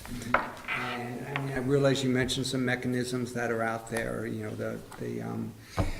the tax incentives and those types of things, but You it have just. to have the person who desires to want to do that. What's that? You have to have that person who desires to want to do that, the one who wants to open the restaurant, or the one who wants to take a building and convert it. And that's a bit of the question I'm asking is, how do you get that person into Williston, given that, initially, there may not be that big of a draw because we just don't have the density in the village to really support a restaurant yet. How do we deal, and it's not how do we deal with it, it's just, I guess maybe it's a frustration, between a great vision, but knowing there are these, and I'm gonna use the word deficiencies, it's not the right word, I know that are gonna be so difficult to overcome. And added into that is, we all know of some great downtowns, areas, villages that grew organically somehow. I won't even try to mention some. And how do we get that same sort of vibrancy, to use that word, of a downtown or a village that grew organically and is working? How do we get that when we're trying to manufacture that, versus having it happen organically? So those are just some musings on my part. One great piece of advice I recently read was you want to articulate the vision over and over again until people start articulating it back to you. And so saying what you want, Waterbury, I'm sure, said for many, many years, we want to bury those utilities. It took a tropical storm and a major redevelopment project sort of spurred by that to get there. But if you never say, this is something what we want, no one's ever going to say it back to you. And I think that's part of it. And I absolutely agree. It makes total sense to get that language into, the town plan, so you can start that conversation. Yeah. And that's it for me. Thank you, Matt. We appreciate it. I have a few typos that I'll email to you on a couple of documents. Terrific. Thanks very much. And there will be another public hearing on this. Yes, it will, yeah. So we'll move on then to the Muddy Brook Crossing Bridge Replacement Alternatives. And Lisa, are you heading this up tonight? Actually, I am not. Oh, okay. Williston has been working with the city of South. There isn't much space. They're taking the lead role in this project. Deals with both All right. towns and So perhaps, Multiple hats. Yes. perhaps all of you would introduce yourselves and then, and your affiliation, and then we'll go from there. Sure. Well, thank you first for hosting the discussion this evening. My name's Tom DePietro. I work in South Burlington Public Works, and with me tonight is Emily Charrington, my coworker in South Burlington in the stormwater section. And you guys know Lisa, it sounds like. And you may remember John from a meeting about a month or so ago. John's with Hoyle Tanner and Associates. He's the consultant that's doing this scoping project for us. And so we were here, like I said, about a month ago to talk about what the problem was. Since that time, John has done some work and his team to develop some alternatives. And before I give away his whole presentation, I'm going to turn it over to him. Do you want the microphone over there?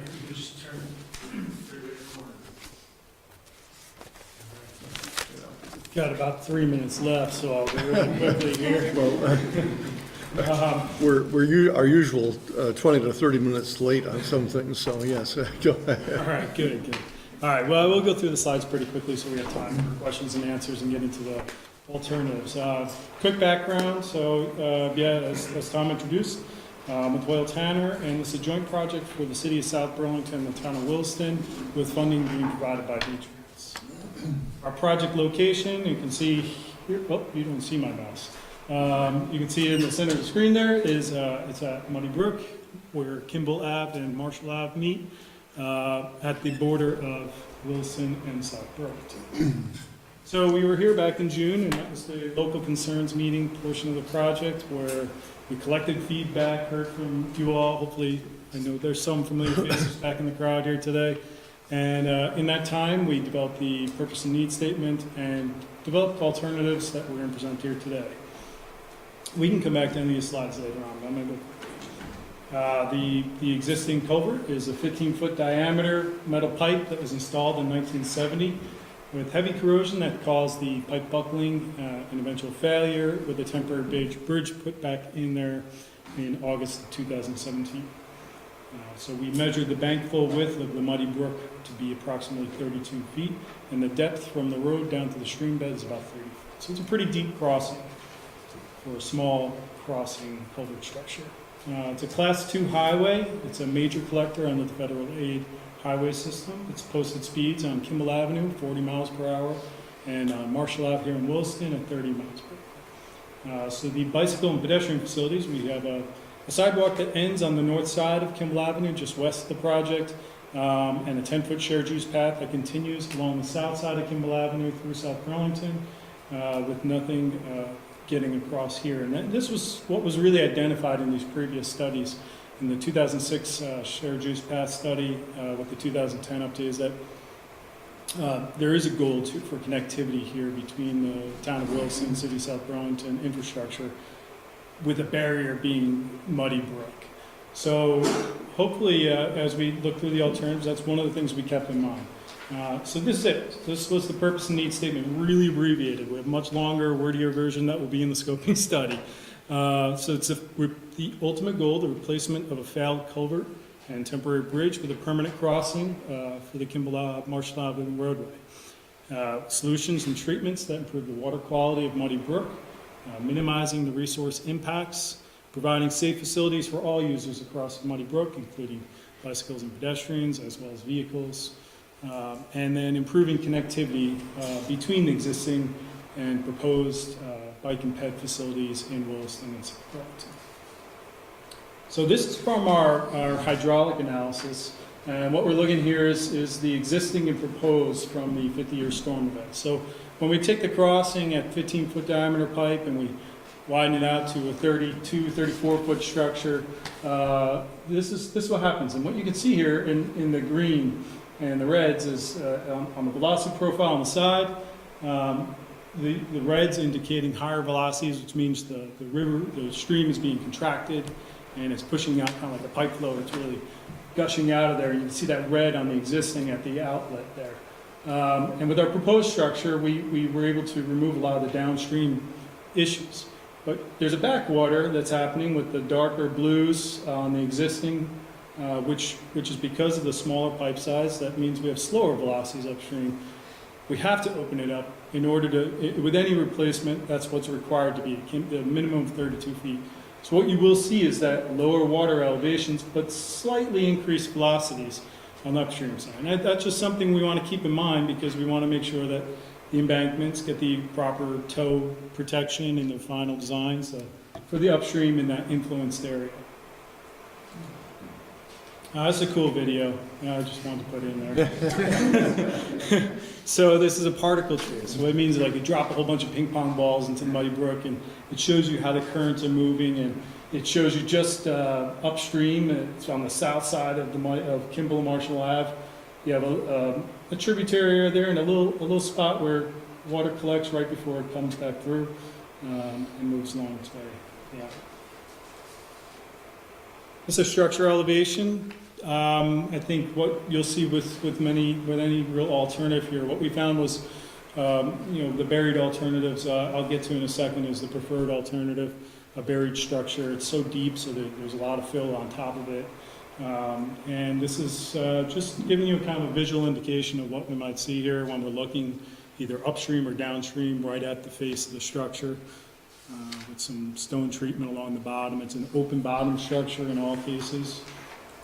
And this is the matrix for it. So starting with alternative number one for the structure, we separate the alternatives into structure alternatives and up in the roadway. And we'll get into the roadway and the bike and ped features. In any case, we know that this needs to be replaced. So the no-build alternative isn't really feasible. It does not meet our purpose and need at all. So it's part of a study, it's part of any V-Trans study, we keep it in there. And then the last one, alternative number 5 on the bottom there, we didn't evaluate a bridge structure. We knew that the cost of installing a bridge would be more expensive based on our experience in structures of the span, as well as the long-term durability. Once you put a bridge in, you got joints, you got issues that can happen up at the road surface, and a buried structure provides better alternatives for utilities crossing underneath. So in the 3 structure alternatives, all 3 of them would meet the purpose and need. So we have one being a precast arch structure, the other would be a cast in place, so it would be formed and cast out there in the field. And then the end structure, alt number 4, is a multi-plate, which is a metal plate that's bolted together out there. The road closure duration associated with those, so the ones that come prefabricated, like a multi-plate or a precast option, it takes less time, so about 7 weeks of road closure. And I'll note that in all of these alternatives, the road closure is what we're considering, because it's the resource impacts on both sides. It didn't really leave any options to consider temporary roadways through here, and there is viable alternatives to circle around. So the goal is to keep that duration as small as possible for a cost-effective solution that's highly durable.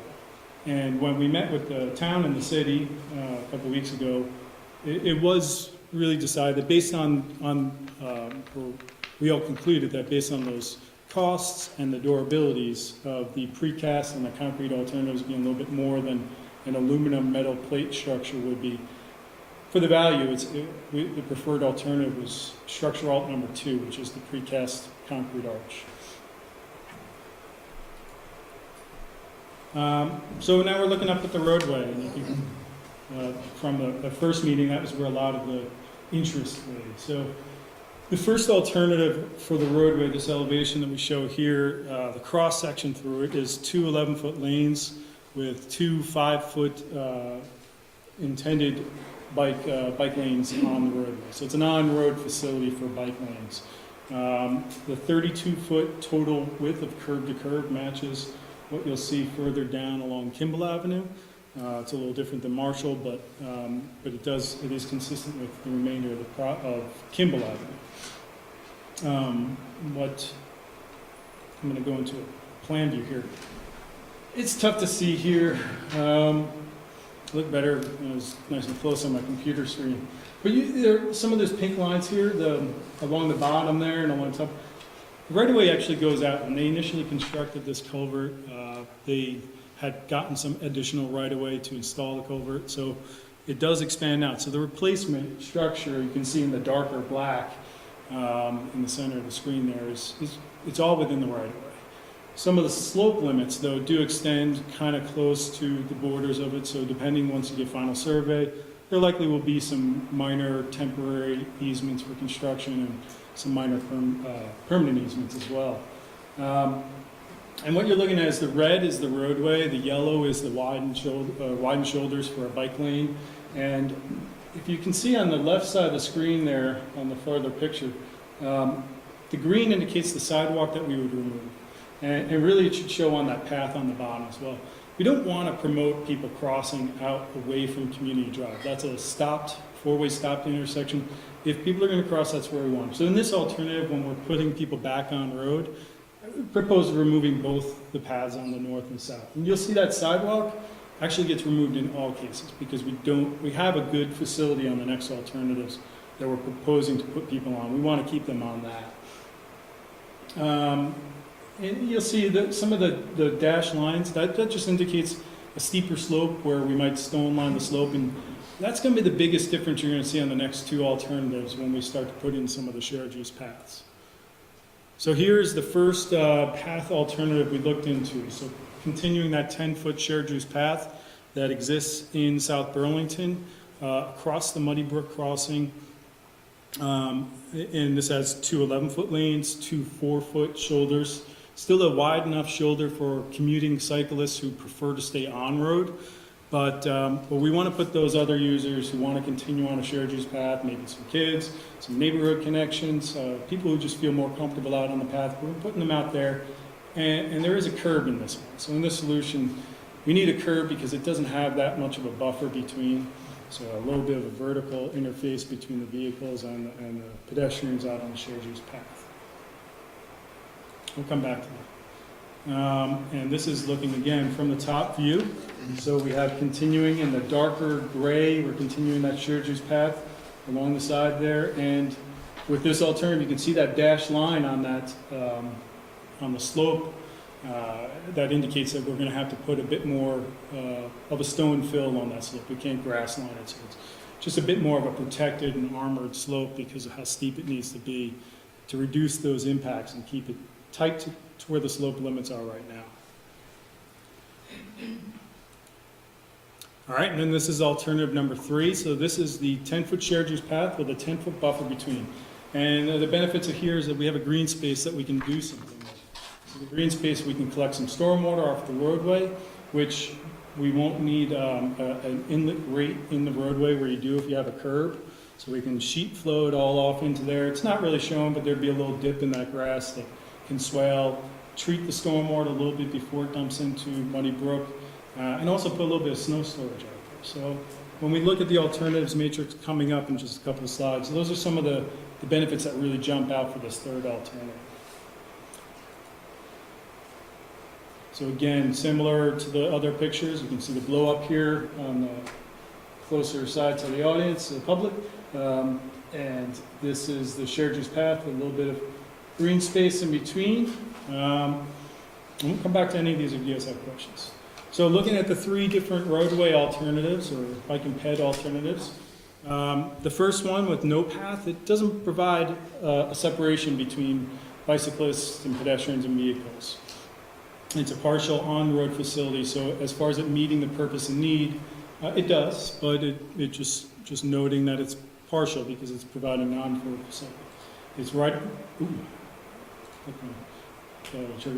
right-of-way impacts would be none, essentially, because you're within that right-of-way. We're just rebuilding the road, and then whatever is needed to actually build the structure down below.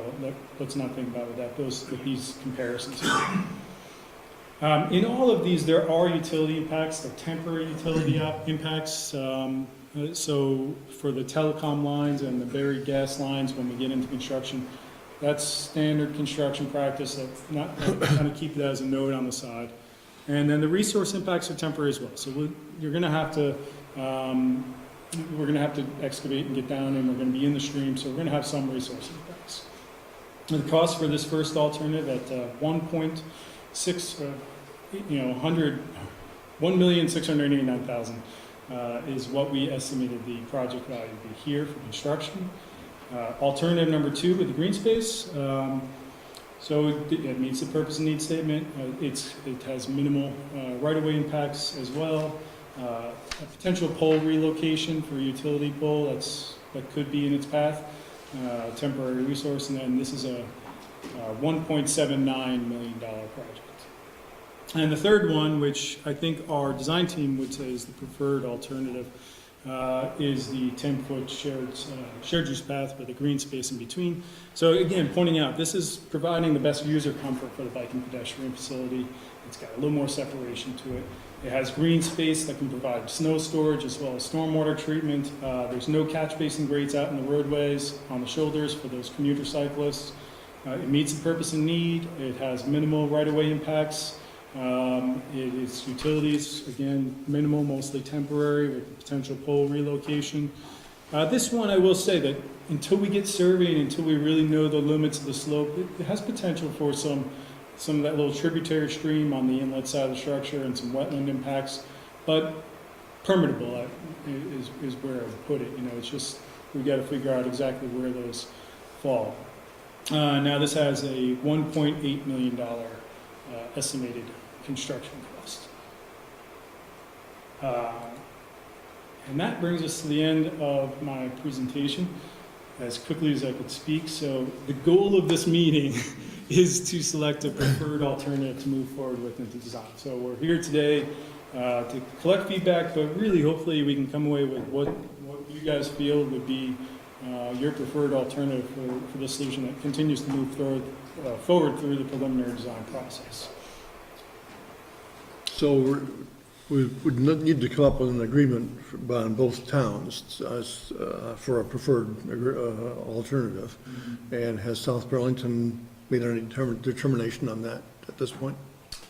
No, the way we were working this is we were gonna have our public hearings here, get our input, and then take that to South Burlington City Council as an agenda item soon, as scheduling allows. Sure. Okay, thanks. This is an opportunity for members of the audience to ask questions as well as the members of the board. I noted earlier that Williston has mapping for wildlife corridors, and that was brought into consideration for the design at this particular site. Good question. So we contacted Williston and South Burlington just to see if there was a corridor that we needed to try to provide wildlife crossings intentionally in the design. And at that time, nothing was identified, but now I heard that as well with the comprehensive plan. I want to go back and make sure that if there's a map that shows anything along Muddy Brook, that we note it in the study. Because what we want to do in that case is raise the height of the culvert, which could add some cost because you have a little bit taller walls, but it allows more natural daylight through it. And Jeremy, in this, we can do some things to improve the crossing. It's a pretty flat brook through here, so it's really meant to be bordered, but it depends on maybe what wildlife we're trying to help get through. What is the general slope of the stream in this area, do you know? The slope? Yeah. Offhand, it's pretty mild. Less than 2%. It's around 2%. It does drop off a little bit when you get downstream. Is it faster? Yes. I think option 3 that you're proposing has a grassy strip, a 10-foot grassy strip. Is that go straight down to dirt, or is there concrete underlying? Oh, if the water goes into there, where does it come out? So yeah, so it would flow through. You would collect it in the swale, and then we would need to put a catch basin structure at the low point because this road sags down to the Muddy Brook, so it's at a low point at the surface, and we would collect it there and then outlet it down into the Muddy Brook below. So it's not a infiltration type system. Is that kind of asking a question like that? The swale would generally allow for infiltration, but for those high flow events, for the big rainstorms, we would need to outlet that so that you don't get a puddling or a ponding in between the road and the bike path. There would not be any need for a separate storm drain along that. You would get rid of, that's the big thing, is it pulls those outside of the roadway shoulder, so the commuter cyclists won't need to go over any bike routes or anything like that. I'm confused a little bit about, do you mind? I'm confused a little bit. So there would still be catch basins, even though there's also the 10-foot wide grassy strip in alternative 4. Mm-hmm. Okay, the catch basins just would not be in the road, they would be in the grassy swale strip. Right. Okay. So all that acts like that soil and grass just acts like a filter, evidently. It helps, definitely, and, it does provide treatment, but under higher flow events, we do need to capture and get it out of there, or during spring melt and things like that. So if I could just repeat what I heard, just to make sure I understand it, at times that 10-foot wide strip would be overwhelmed by the amount of rainfall, and then we would rely on the gutter, on the catch basins to collect that amount that can't infiltrate. Okay. So it's better than just using catch basins, but it doesn't get rid of catch basins, if you will. It moves the catch basin out of the roadway shoulder, so it's out of that commuter travel way. Is there a catch basin, or is it really some kind of an outlet below the center of that? It depends on how, so it depends on where we can put it, and if we have room to move it away from, within 10 feet, it's tough to get that. Go ahead, Tom. That's good. because so we're here tonight not to do get a final design on it, right? But generally speaking, this would have a stormwater use, that 10-foot strip, in addition to providing that snow storage and kind of that additional separation for bike and ped, so. Sen? Thanks. So then I have a question about alternative 3. I guess I understand that on the western end of the project, the 10-foot separated path starts at the stop sign at Community Drive and picks up across the four-way stop, right? Okay. What happens on the eastern? All right, so currently, it doesn't continue. So let me take a step out of this, and quickly, here's a picture at Brownell. So It's not coming up Currently, there's nothing that Here's goes a down picture. Marshall Avenue into Williston at all. And we have been working with the city of South Burlington for many years, since, 2006 was the first study that we conducted. We're trying to make that connection. Whether we go down Marshall Ave, or if we actually cross the street, go down Shunpike, we haven't decided completely yet, but we know that connection needs to be made. Matt and I have been talking about it with a project that may be going in on Shunpike shortly, and we've been discussing what our options are there. You know, I guess to reiterate something I said at the meeting in June, I think it's imperative that the project include a solution on the eastern end as to how people are going to get safely, realistically across to Shunpike, which is the safest bike route. And we discussed that at our last meeting, at our staff meeting, that we do need to incorporate that. We don't want to hold either project up for one or the other, because obviously this rental bridge is costing both town and city money, so we want to make sure that that goes forward. But in the back of our mind, we all know that we need to make the connection. And like I said, I've been talking to planning and zoning pretty regularly this week in regards to this. So we know that it's in the works, and we're trying to hope that we can do both construction projects at the same time. As we know, any projects like the replacement of the bridge or culvert and the installation of a path takes many years for funding to come forth, and many years for the design and the permits to go through. I have a question on the cost. The number that you showed earlier was, well, we use alternate number 3, 1.8 million. It's coming. Does that includes the structure underneath, is that correct? Correct. Yeah, that's the combined cost for the whole project. Okay, and then that cost would be split 50-50 between the town and the city of South Burlington. That's what we've been discussing, and that would have to be formalized between the city and the town. Also, the need to obtain some grant funding for this. That extends the schedule a little bit from now till this is all done. But that's our strong intent, is to find a couple funding sources for this. So back to Ben's point too about, we talked about in the last meeting, putting signage up, saying that we have to recognize that the path ends up ahead, and the ideal place to cross or get back on road and using widened shoulders or any shoulders, if you're a cyclist trying to get to Shunpike, would be at Community Drive. So we would put some signage up at that point, and also signage that the path ends up ahead.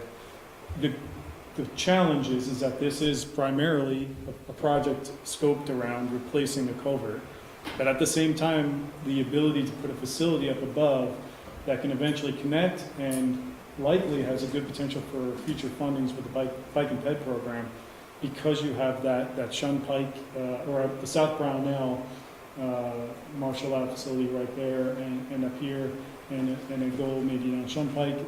There would need to be some other intersection improvements at Shunpike though when that time comes. So we are focused around getting the culvert replacement project done, but providing future facilities or means for a future facility that connects. I have another question on the cost. So the structure, the $1.2 million for, option structure alternative number 2, that includes no roadway? That's just putting the precast in and fixing up the bed? Yeah. So that's no road? So any road costs $500,000 on top of that? And that's just the road on top of the bridge and the ramp up and ramp down?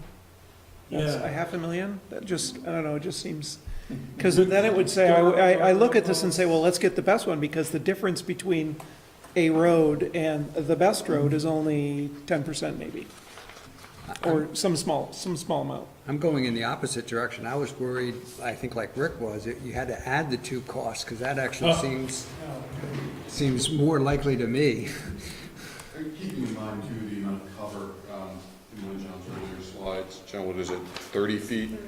From the roadway to the stream bed. That's a lot. It's gonna be a big cut. Yeah.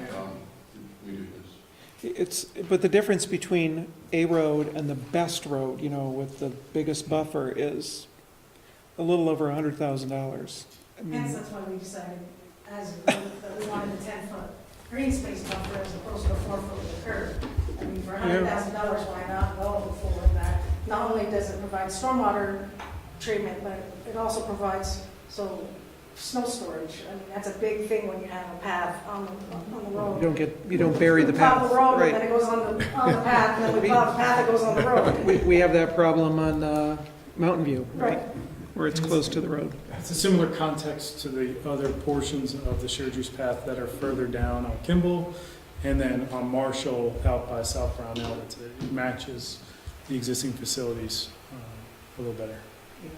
I mean, based on the cost, I don't know if we're supposed to comment, I mean, based on the cost, it would seem like option 3 is desirable, but we should also, one of the goals was to make sure we had this connection as well. So does that factor into the cost, whatever you have to do to make the connection between the towns as well? Go ahead, Tom. Well, I'm not quite sure how to answer that, Terry, because this does make the connection with that 10-foot path, right, and the 4-foot lanes. So are you talking connections Well, beyond there- the scope of our project here? Like, Well, I guess I thought from the first presentation, we were talking about connecting to the next roadway. And isn't that the continuate, because there are paths on opposite sides of the road now, right?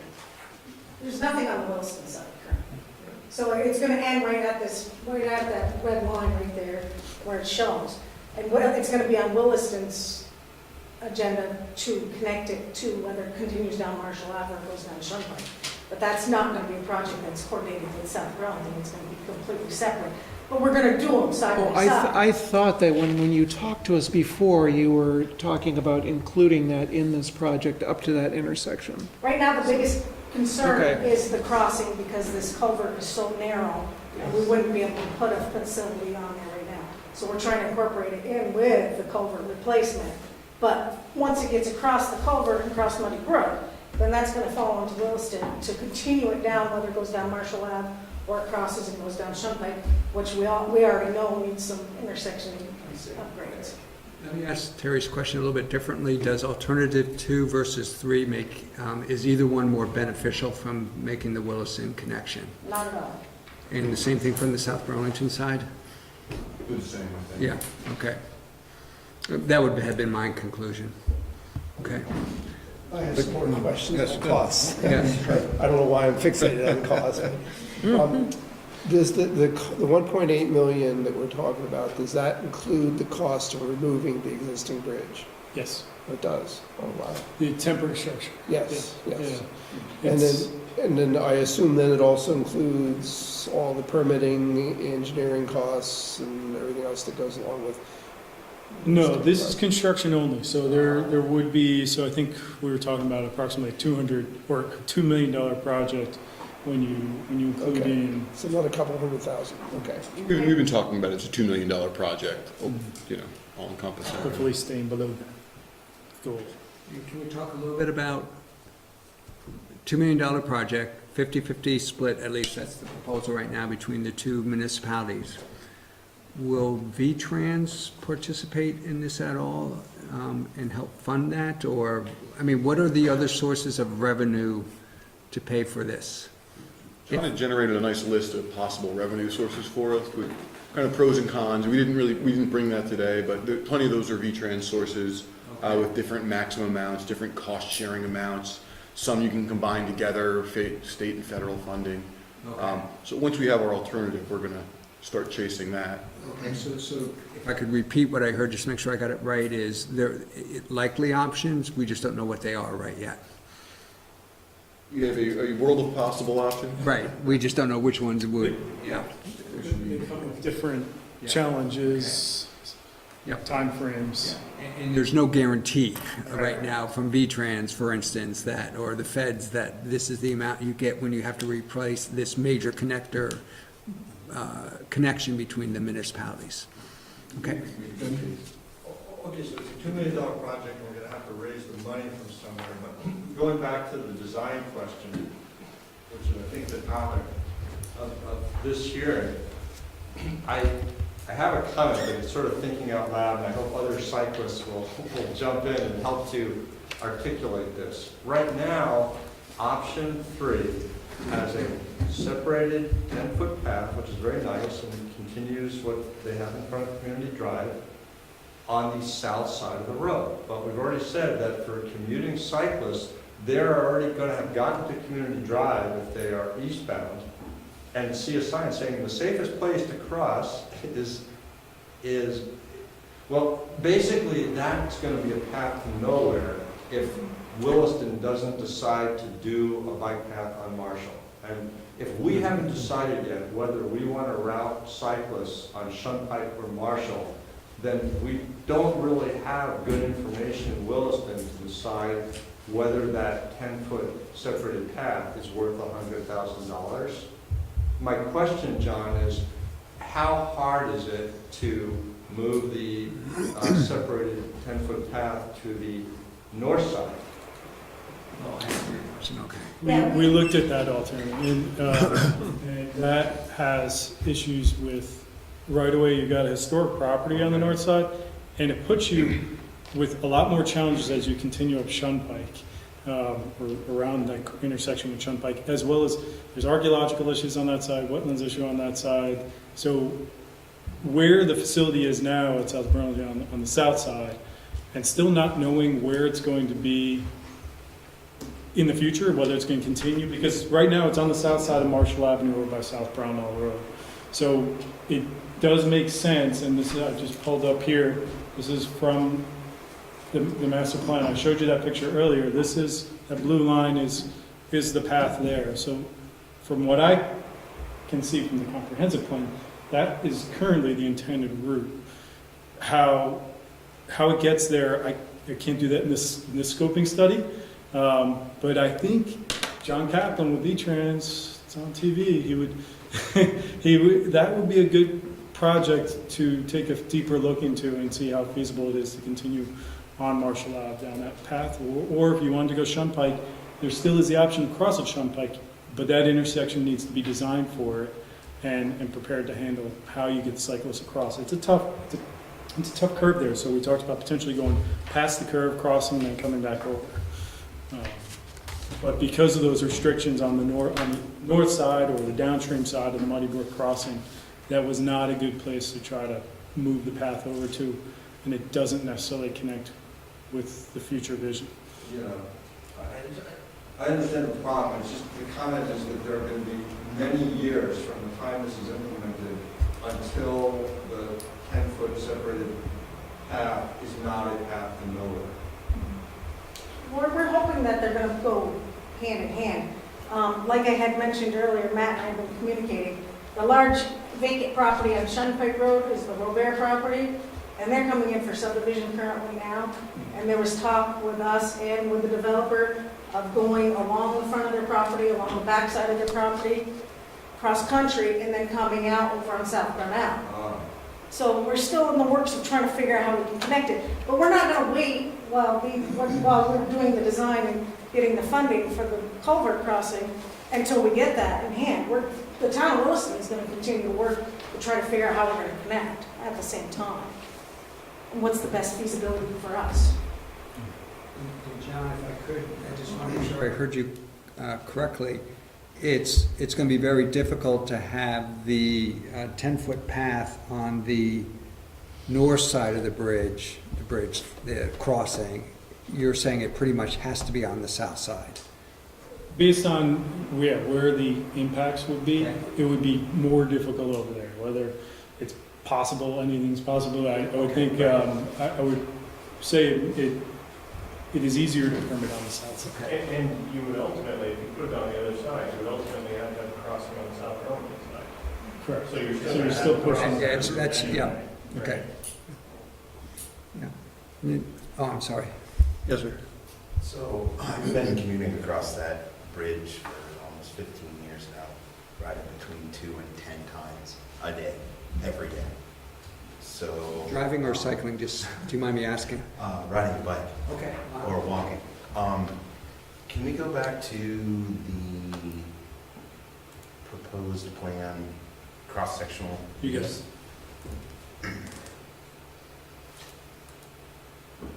The alternative number 3 Yeah. or Go back one more slide. to the, One more. this one? So those two shoulders there are going to match the new construction that just went in on Marshall Avenue, right? Where they repaved everything and gave wider shoulders. So past the new veterinary clinic and the cocoa station. That was widened not too long ago. Bigger, Was it widened or? wider shoulders. It wasn't Or wide. the lanes The were pavement is still the reduced? same width, but we narrowed up the travel lane Yes. and gave more room for the shoulder and the Okay. bike lane. What is the shoulder width on those? Those 5-foot shoulders, 4 It made a huge difference for I me. think they went to 6. I To think 6. we went 10-foot travel lanes and a 6-foot shoulder. You ride on Kimball Avenue now, right? So just past this, where you have the curves, it's 13-foot lanes and 3-foot shoulders. So it's essentially the same cross-section here, except, and that's what we're proposing with Tom, is to restripe those at 11 and give 5-foot lanes. So you, yeah, you would feel a pretty big Narrow difference. Yeah. 6 inches makes a huge difference. The 2 feet, Especially 13, with 30. semis going by at 40 miles an hour. Yeah, You know, yeah. at night especially, for me, just that tiny amount of space, a huge difference. Yeah.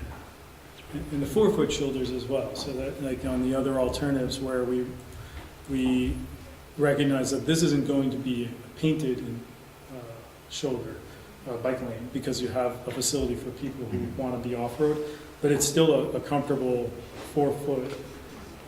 Most commuters would feel pretty good using that, Pretty standard.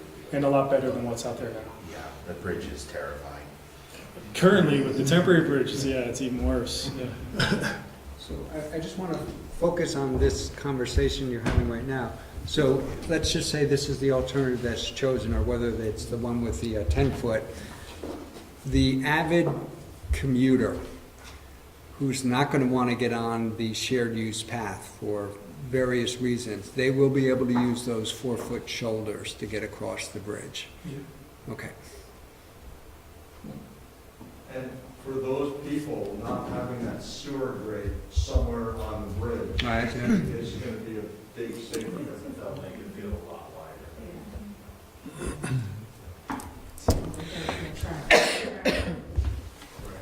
And for them, there won't be that problem with the path to nowhere, because particularly right now, if we're heading eastbound, after we cross the bridge, we get into the left-hand turn lane in Shunpike. And you couldn't do that on the shared use path because you have that barrier, but you could from that lane. So for the commuters, it won't be a big issue. For the pedestrians and people using the shared use path, the rights of path to nowhere until they eventually build the remainder of the path. Which it currently is anyway, right? It's, Yeah. we're just trying to get across Muddy Brook, which has been a barrier for that path for a long time now.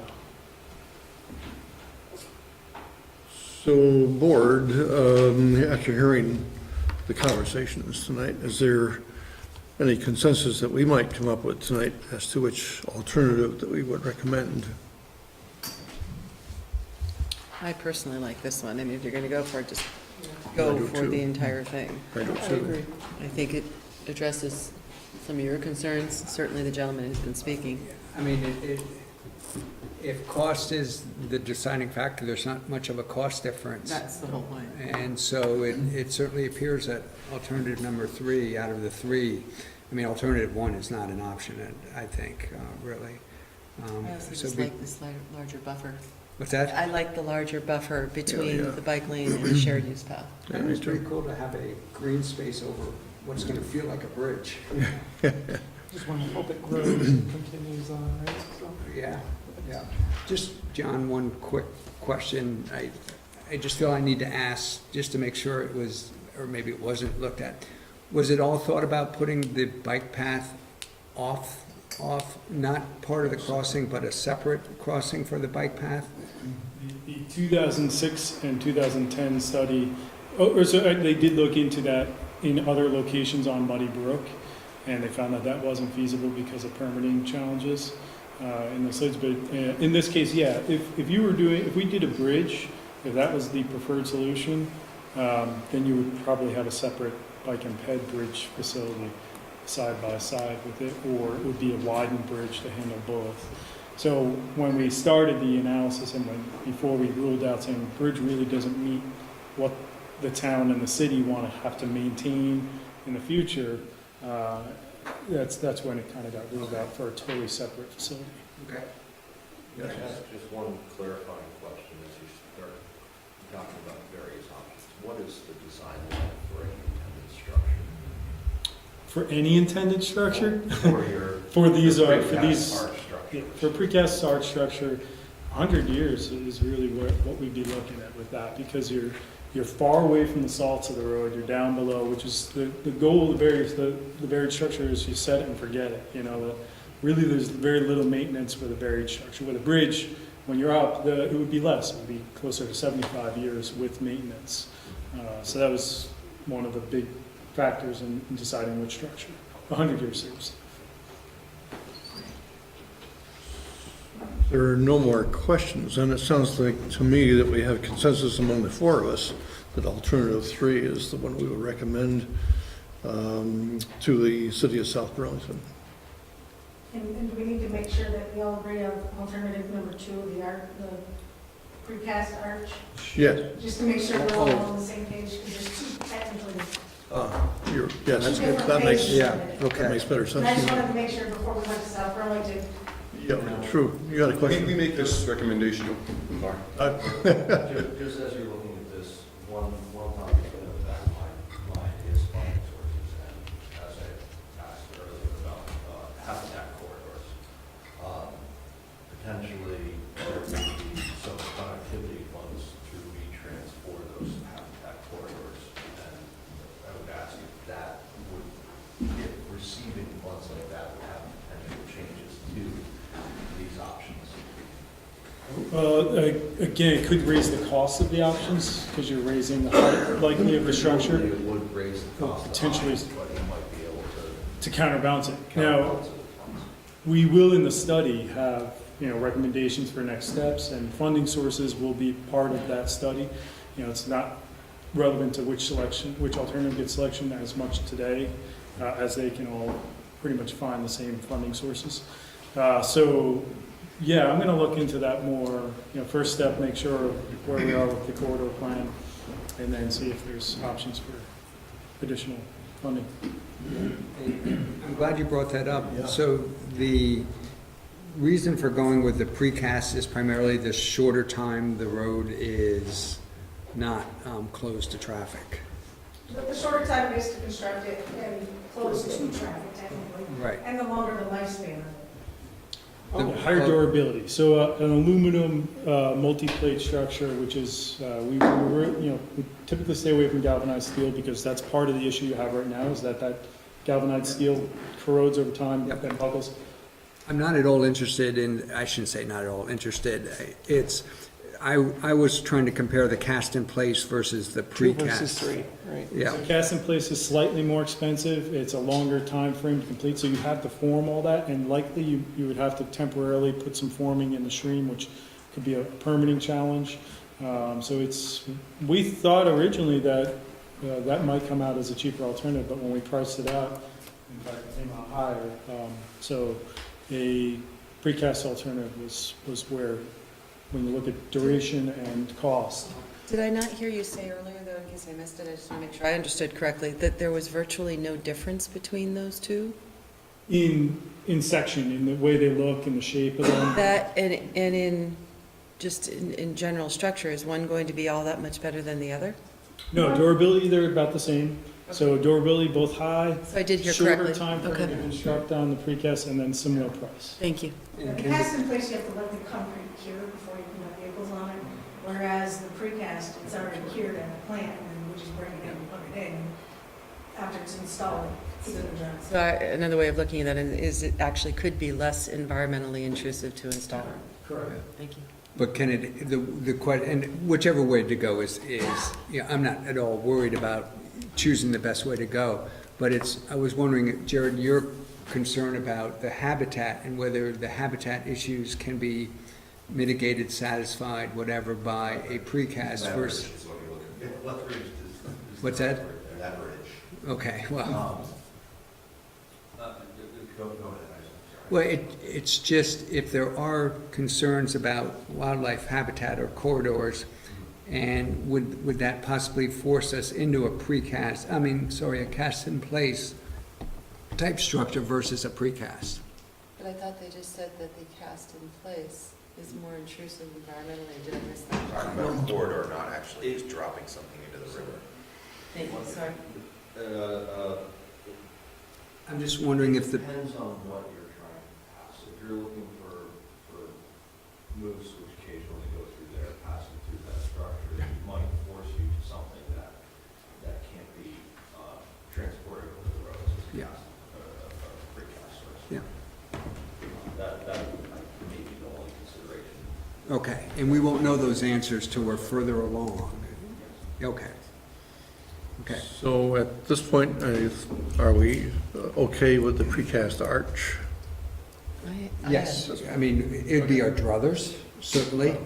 It may not be possible. It may not It be, sounds unlikely that it won't be possible, but it may not be possible. But at this point, we're okay with that? Yeah. Good. So I think we're done here tonight with this, so thank you very much. Well, the only question I have is, since the city council hasn't weighed in on this yet, I guess I would say that if the city of South Burlington has a different view on this, then, I'm sure we'd be open for communication on it to understand why that might be. Rick, I'll tell you, staff doesn't have a different view, so we'll put together a memo recommending that they approve something similar, and we'll recommend they go on a consent agenda, but of course it's up to city council, because we've done all our public outreach in Williston for this. That was our plan. So. Okay. And obviously, for some reason, they come back and say there's no way, and obviously, we have to come back. We'll be back. See you again. I just wanted to make sure that the lines of communication remained open. Good, thank you all for. Thanks, everyone. So let's move on to the sidewalk plan review. Eric, I think you're heading this one up. Just be a second. Sure.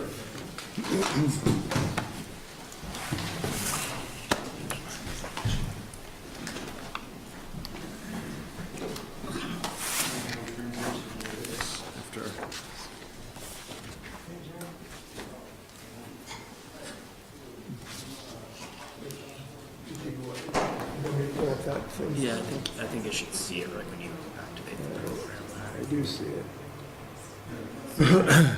People contacted me, so I apologize. I tried to do it quietly. Okay, good. Well, thank you for letting us know, and good luck with that. Terry knew. Yes.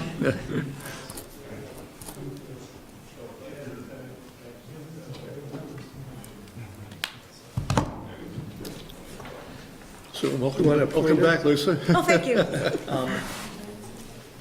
I think that's fine. Thank you. So we're here tonight to give an update on sidewalk and multi-use paths in the town the last 10 years. As we're kind of looking ahead as well with budget time coming up, to kind of brief the board what the town's done the last decade, and then kind of looking forward what's on deck. And we tried something new for some public outreach on this over the last month. We built a map here, planning and public works put together. So everything in orange is. Oops. Oh, you're supposed to only push the red button. Yeah.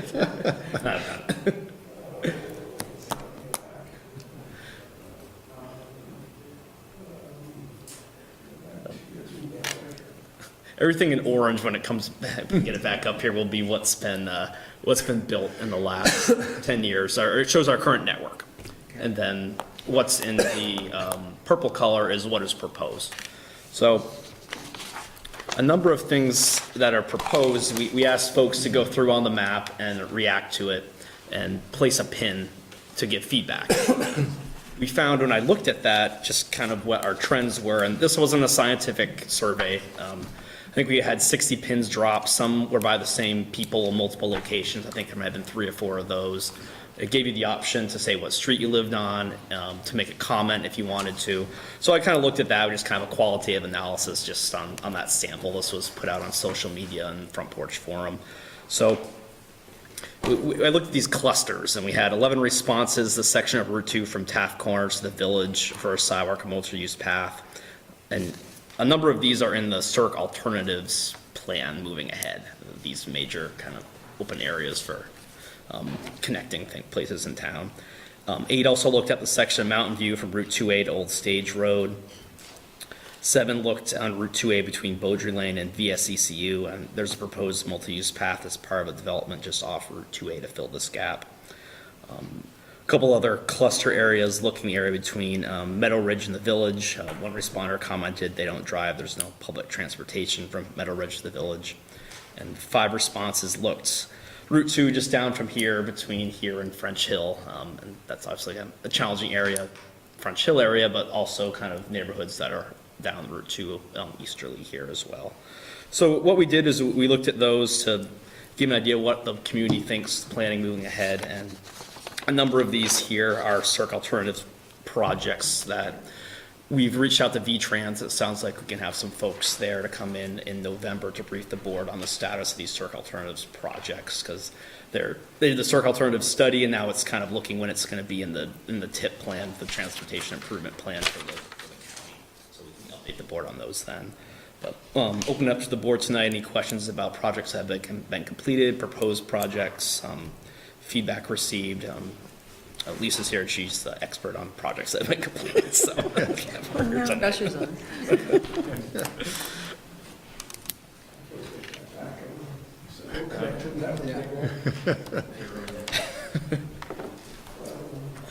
So this is our time for discussion on what we might want to see.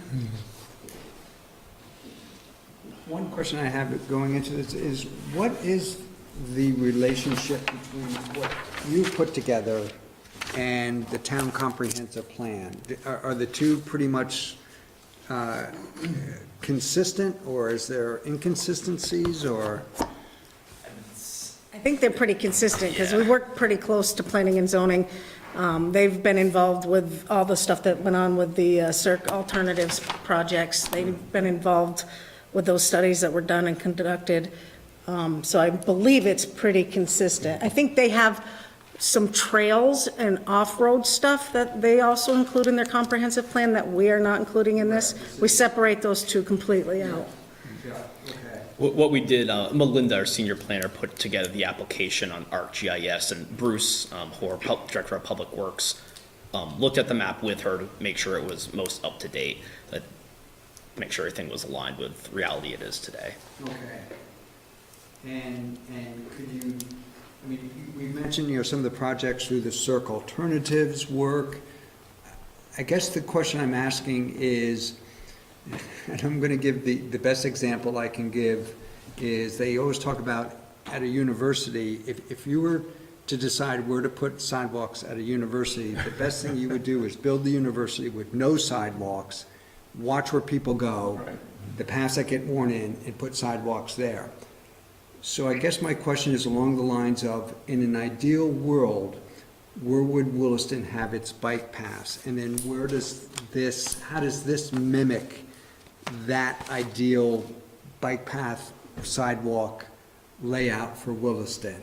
I realize that's not a question you can answer, yes, no, it does 100% type thing. But I'm trying to get that's hard for me to evaluate, to judge. And so I'm looking for guidance about how does this, what's being proposed, mimic what is ideal for Williston. Does that make sense, first of all? Yeah. I don't think we're really proposing any new locations of sidewalk or paths in this. Okay, this is just completing what's already been started in terms of planning or... Exactly, and knowing what's on the agenda to be constructed or to be further in design. so But we don't another- have any areas technically, and as you know, I've been here for 10 years, I've been doing sidewalks and paths for the last 10 years, and I'm usually the first person they call when somebody says, hey, I want a path there, can we connect these two sections? So I hear a lot from the community in regards to what sections are missing and what sections aren't, and we haven't had any requests. The last big request we've had is the connecting Blair Park loop, which we're working on. We're in the design process of that. We're hoping to go to construction, I believe, 2021 for that project. So that was the last major one that I've heard about over and over and over again for people coming forward and saying.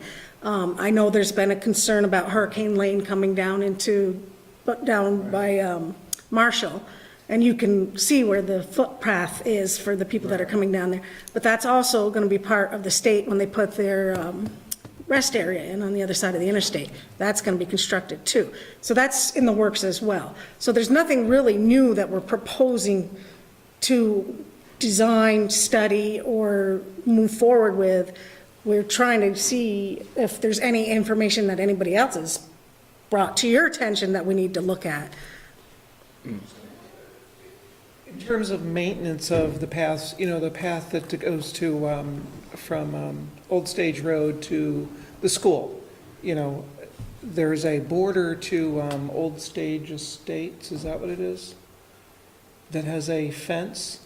Right where the crosswalk is on Old Stage Road. Sure, and it continues on, goes towards the school, towards the loop around. Where the path is, yep. Fields and stuff. There's a fence that borders Old Stage Estates. Is that a town fence?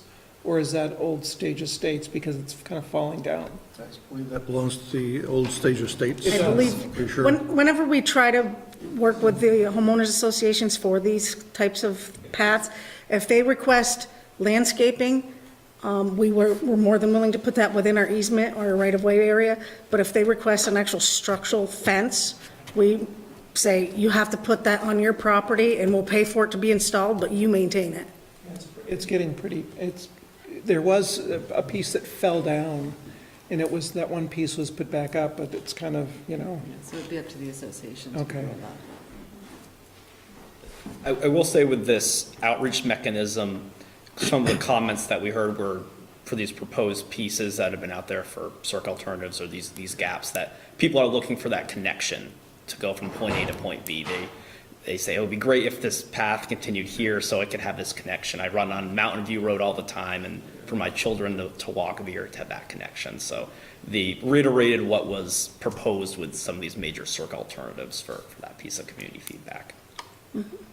Along the lines with the maintenance and stuff like that, that's a big thing that I've been pushing with the state of Vermont. They'll pay for us to install and construct and design all these paths and sidewalks, but they've yet come up with a funding source to go in and maintain existing facilities.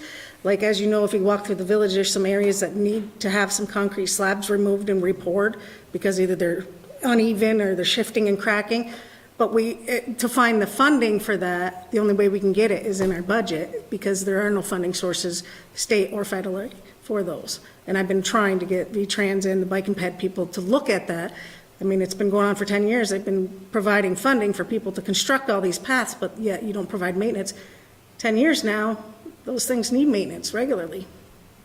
we should probably look at that, though, if they're heaving, and that's probably something we should look at, and talk about the vibrancy of the town. If the sidewalk's falling apart, we should probably, Let's also talk about the liability. yeah, that's a good point. And the attorney on the bunch, The point I was going to is, I sort of get it from the state or V-Trans's perspective. We help fund, the construction of it, but similar to the fence we were talking about at the homeowners association, it's the town who, needs to do the maintenance, and if you aren't willing to do the maintenance, then maybe you ought not to ask us to build it in the first place, type of thing. I kind of have to agree with you on that. I mean, yeah. at some point, you have to stop looking at the state to be doing it. You have to take it on yourself. Yeah. And Public Works has started putting that in our budget for maintenance of sidewalks. Chittenden County Regional Planning, I think it was 2 years ago, went around and did an inventory of the troubled areas, and we have that information, so we started putting that into our budget so we can go out and maintain them as we can. But as you know, infrastructure is always on the back shelf, and just time and money, that's really what it comes down to. We do indeed. What's the net, so the only thing planned is the Blair Park? That's the only thing currently funded to be designed and constructed at this time. What were the responses you heard from people are in the memo? Yep, I did kind of a qualitative look at where I could Right. find the clusters, and Yeah, there's a link in the memo from, and it's also still on the town website if board members want to go through and look at some of the individual comments that people chimed in on. And like Eric said, most of the comments that were made were sidewalks or areas that have already been investigated, and there's been scoping studies or alternative presentations, and then a preferred alternative chosen by the select board. But most of that stuff is in the CERC alternatives, and it's up to regional planning to allocate that funding for us to move forward with the next step. it'd be good to keep a running tally of those, right? What those are and what the current situation is, just so we can be reminded. Yeah, and I think that was kind of the purpose of this memo that Eric drafted, was to give you a feedback of, okay, this is what we've done in the past, this is what we've got ready to go, and this is where we stand, and this is what the community's concerns are. So it's kind of an all-around. Sounds like the two big ones were part of the CERC alternative. Yeah, the section on Route 2 through the village to Taft's Corners, and then Mountain View all the way down to Industrial. Yeah, those are the two big ones. Big costly projects, so yes. Anything else tonight on this topic? Thank you very much. And Eric, we'll move on to traffic calming policy, which Thanks, Lisa. I think You're on we're... your own on this one. Oh, thank you, Lisa. I think we're getting towards the end of the discussion on the traffic calming policy. I meant to ask, Rick, and I didn't. Where is the traffic calming policy update? I didn't see it in my package. There's a new packet that came in with your whole packet of information. It didn't come in all the files that I got downloaded with the agenda, right? To the Dropbox? To the Dropbox, I didn't find it, right. What we do is we I was, changed how we did this to prevent this, and then obviously it didn't work if we missed it again, but Eric puts all the files for the agenda in one file folder, and I just take all of them and move them in the Dropbox. So I'll have to check, but right now my computer is not working properly, so I can't even check it right now. I was pretty good with, I mean, Yeah, if that's the case, then we may need to postpone this discussion. There's no does urgency. anybody mind if we No, I'm postpone it, or? No, I think I'd like to- That's usually, I'm good with that. we can push this off to another meeting, and so we'll go on to the manager's report. So, just a couple things. On the financial report, I was gonna pull up in front of me and my computer. Would you like it? But anyway, my recollection was that. I'll give you mine. Thank you. For the, so far this year, on the expenditure side anyway, we're generally in good shape. I know we continue to run behind, or I guess that's the way to describe it, under expenditures for both the fire and the police. But I will say that both are very close to having full staff, particularly the police. That's a good thing. Yeah, we've got one person that they're doing final checks on, and once that person is on board, then we will be fully staffed. That doesn't mean we have all the staff people on the street, however, because there are various levels of training they all have to get. We have one in the academy now, we have one scheduled to go in the academy, the full-time academy, in January, is it?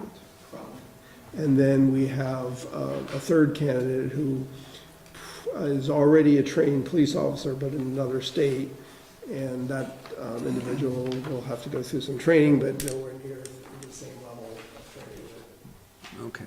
someone. What a difference a different police chief makes. Yes. And can I ask, I don't know if I can ask this, but I'll ask it anyway, how is morale? Do we have any reading of morale? Just anecdotal. Every time I see an officer, I just will chat and see how things are going, and things are going quite well as far as I can hear and see.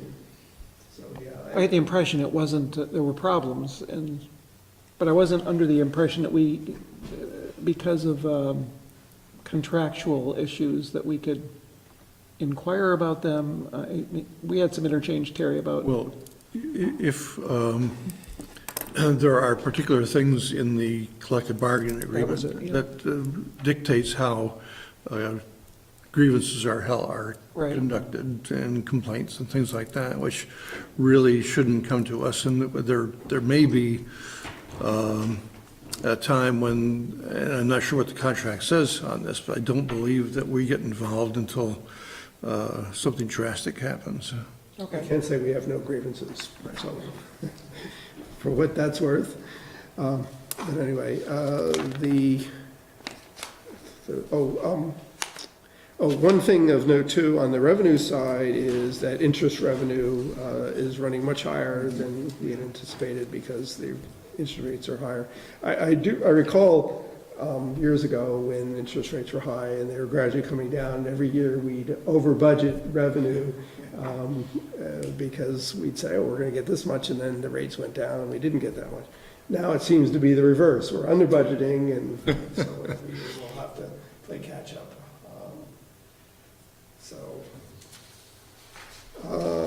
I don't think I have any other comments on the financial report, unless anyone wants to ask a question.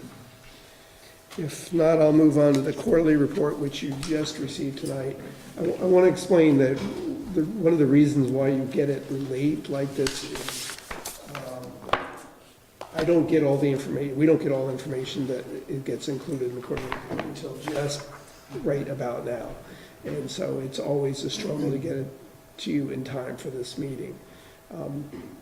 But that being said, you know, if you have any questions that come up after this meeting, when you're reviewing it, let me know by email or phone, or you can bring it up at the next select board meeting, and I'll be happy to try to address it.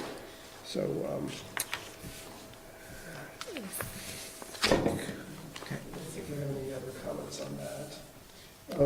The next comment, or just a note, is that included in your packet is a report that I prepared for you on the recent conference I attended in Baltimore, Maryland.